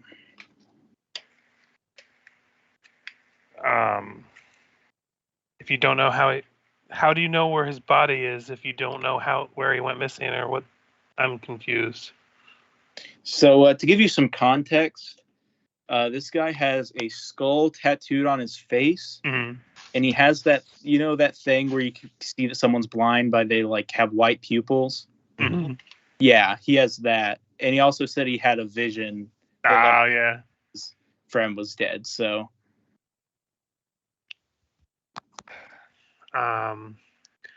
if you would remain here, I can go. Me and Merrick here can go retrieve those who might be able to help. If this is connected to what I'm looking for, this is definitely seeming like it has some kind of connection. then I would retrieve them with great haste. Yep. And I would depart, pulling Merrick out, whether he comes with me or not. He would. I'm going to go find Barrow Walker. I believe you live with Kier, so it should be easy to retrieve him. And the two of you can go and retrieve Vic if you could. Okay, I could do that. Yep. And return here. Out of character. Casual name drop of Barrow Walker's real name. Nice. Sorry, I don't know what you call yourself or what we called you. I just said Barrow Walker, but I don't think you've. I said in Vigilante was going by Gray, but it's okay. So honestly, I would just it's say honestly Gray. fine in character if you did make that slip up. I'm slowly but progressively working my way through the party to make the secret identity thing not a thing. No, that's fine. Like I thought in character your Vigilante name was Barrow Walker. I got that mixed up, so I'm just calling you Gray. That's my name, man. Okay, I got confused. Yep. No, I would have called you Gray then. Okay. Yeah. Okay. Just for the record. Yeah, for the record, because this is me out of character trying to figure out keeping track of things. You heard it here first, folks. If you're a real life superhero, don't tell Richard. Oh God, no! I would spill the beans in a hot minute. Have you seen what Spider-Man did recently? Yeah, I'm so proud of my friend Peter Parker, man. He lives in Queens. But yeah, I would head to the Gray. But out of character. Pictures of him. He's come a long way, at the newspaper that he works at the Daily Bugle. His girlfriend, Mary Jane's quite the looker. Just completely spill all the tea.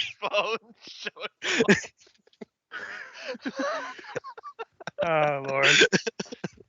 Anyway, out of character, I think my character would kind of assume the person going missing and Barrow Walker's talking about his friend being killed or someone being killed in his place.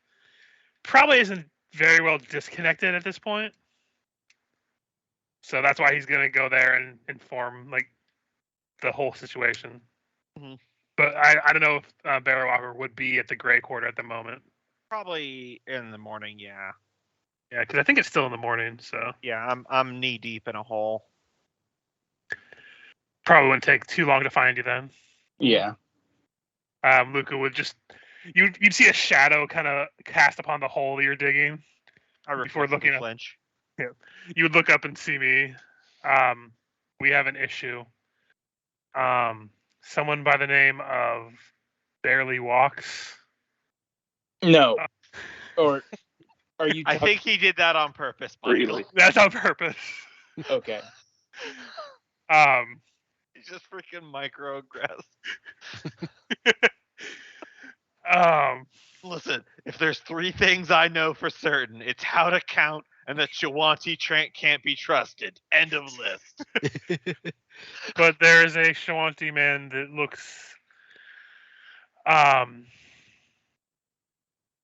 spiritualistic of sorts, that is saying that someone connected to them has gone missing recently.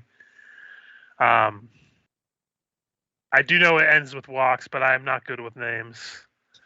Some crazy old man, maybe part of your silly backwater religion. But he is at the guardhouse speaking of a possible war between the Shawanti and Corvosa if things aren't dealt with.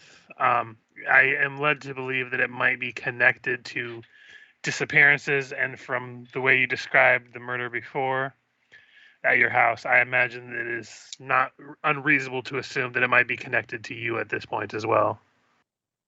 So I'm just progressively, as you're going, getting the worse and worse deer in the headlights look because you're saying this in the middle of a fucking graveyard. Yeah. I wouldn't be By the shouting way, it, to be you fair. know that murder that happened at your house? Okay, to be fair, I'm not shouting it. I know. A funeral procession over there. Did you know a murder happened at this guy's house? I mean, I'm not whispering it, but I'm not like shouting it No, either. I'm just I talking know, low. But Yeah. The coworker that's also helping dig at the grave is just like, what the fuck's going on? No, I mean, the I same assumed he kid was licking alone. The lollipop from the alley is standing right there licking the same lollipop. shuffle again. As you look more and more deep in the head, like, I feel like we should speak later. I will wait outside of the quarter. I don't know what you're talking about. I'm not digging graves. I'm digging Pardon me, I mistook you for someone else. And I walk away. And I would just wait outside the gray quarter. Like an hour later, I'm in vigilante mode. Might want a gentler segue in next time. Yes, I'm not exactly subtle. The Anyway. dead can still hear through the grave sometimes. So Next just time, keep tell that in him you're mind. here to talk about his horse's extended warranty. But yes, and I relay the information a little bit more detailed now that he's more prepared for it. Yeah, I will confirm that Freely Walks is the one that died. Yes, this then definitely is connected in some way. And under no circumstances should you tell the chief that's in there that my actual real identity is at all in any way connected to this.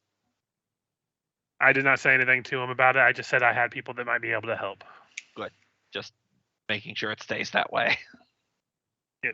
Despite joking's out of character, he would say that I've been very careful to not say your name outside of between the two of us. Yeah, I'm not paying meticulous attention, so Yeah, I'm I know. just assuming that unless you're having a feeling your identity moment. Yeah. I'm just having fun with it. If anything, Yeah. Moment. All right, so we all gathered in the guardhouse now. Mm-hmm. All right, so as the rest of you file in, he waits for you to make your introductions.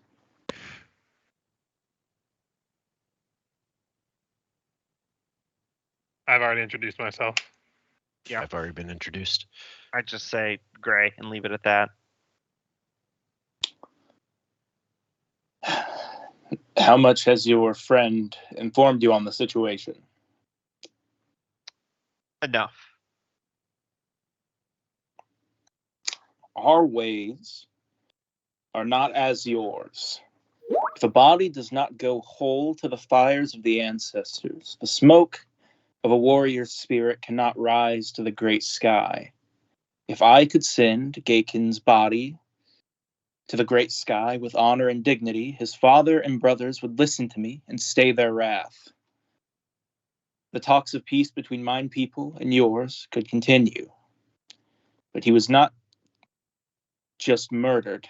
His body was taken.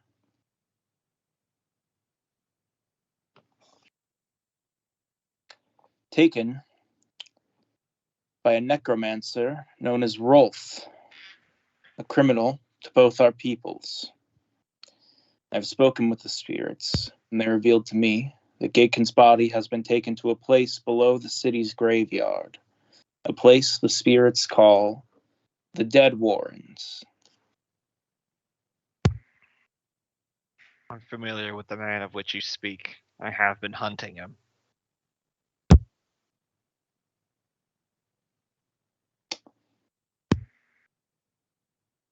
With this knowledge, I could surely lead a group of our finest warriors into your graveyard to retrieve Gaken's body, but this would be seen as an act of aggression by your people.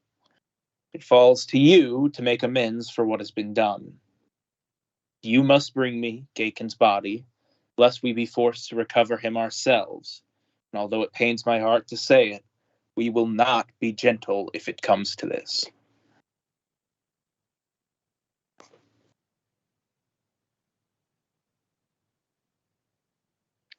It'll be taken care of. On that you have my word. I have been hunting this man for some time. If this is a solid lead on his location, I shall mete out Pharasma's justice for participating in the crime of necromancy. Out of character, obviously, he's got some other skin in the game, but he's going with that as the stated reason. Yeah. I It's look not over. Incorrect, though. I look over at the field marshal that's probably just been here the whole time. I assume you're fine with letting us take care of this. It would be preferred, honestly. I assumed as such. My request for aid still stands, though. Though you can't help with this. If this doesn't have any connection to what I've been trying to find, I do plan to come and request the aid again. I plan to give you all that I can provide. I feel I've been straight with you up until this point. Fair enough. Look at the rest of the people, because I know Vic and Kier and Merrick would be here as well. Do you have any questions for the man or for the field marshal before we leave? Not that I could think of. No. So, yep. Luca doesn't say goodbye or anything. He just kind of walks out the door.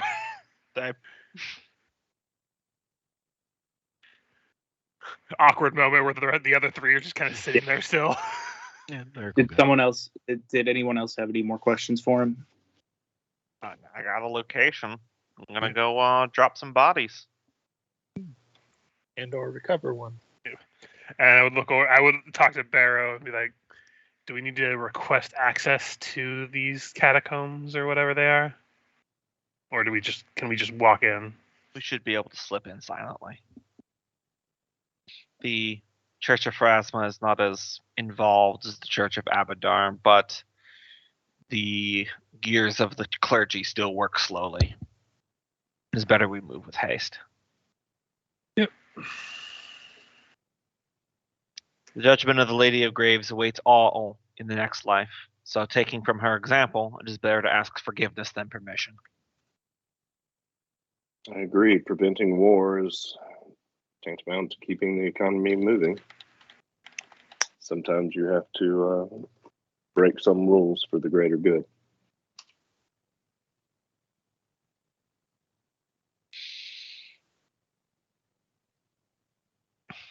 I'm just heading straight to the gray then. Yeah. I haven't. Hey, Michael, that morning before they came to Vic, he was going to go out and see about obtaining a magical weapon. Are there magical weapons, an armor or weaponsmith that he knows of that does that in the city? Magical weapons would probably still be pretty hard to get your hands on. Okay. I mean, those are the most valuable things during a riot, so them not being open would make a hell of a lot of sense. So, What about, I'd probably try and get a hold of a couple more spells / formulae. Figure I can do that between sessions, but are those stores open? Mm-hmm. All right. Well, if you guys are just heading to the Dead Warrens, we only got 5 minminutes left in the session, so I think it's probably best to call it there. I mean, yeah, that's a good so I was stopping point. bringing it up.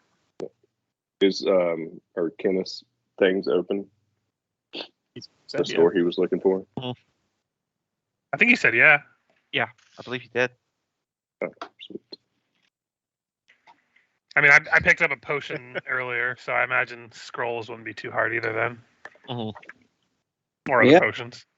Yeah, because you can just learn it from the potion. It was pretty much a no combat session, more or less. I mean, we have those every now and then. Yeah. Yep. Had Good time, plenty though. of those. That very easily could have turned into an entire chase if it wasn't for the fact that rolled a natural 1 on her acrobatics. Like Oh, there was yeah. there was every opportunity for her to get past me there. Mhm. Really good chance. Oh yeah. I mean, I I hope- would have immediately given chase just as good, but I'd say almost I hope 3 and 4 chance. appreciates that I finally incorporated Snurb into our Pathfinder reality. it had to be Oh, done wow. eventually. I love that they were smuggling Snurb Mhm. or whatnot. It's awesome. Snurb. I really need to come back as that druggy druid for one of our games. But that's a fun twist on that family. They're like, oh, they saved themselves and built, regained a fortune by doing a really risky trade mission.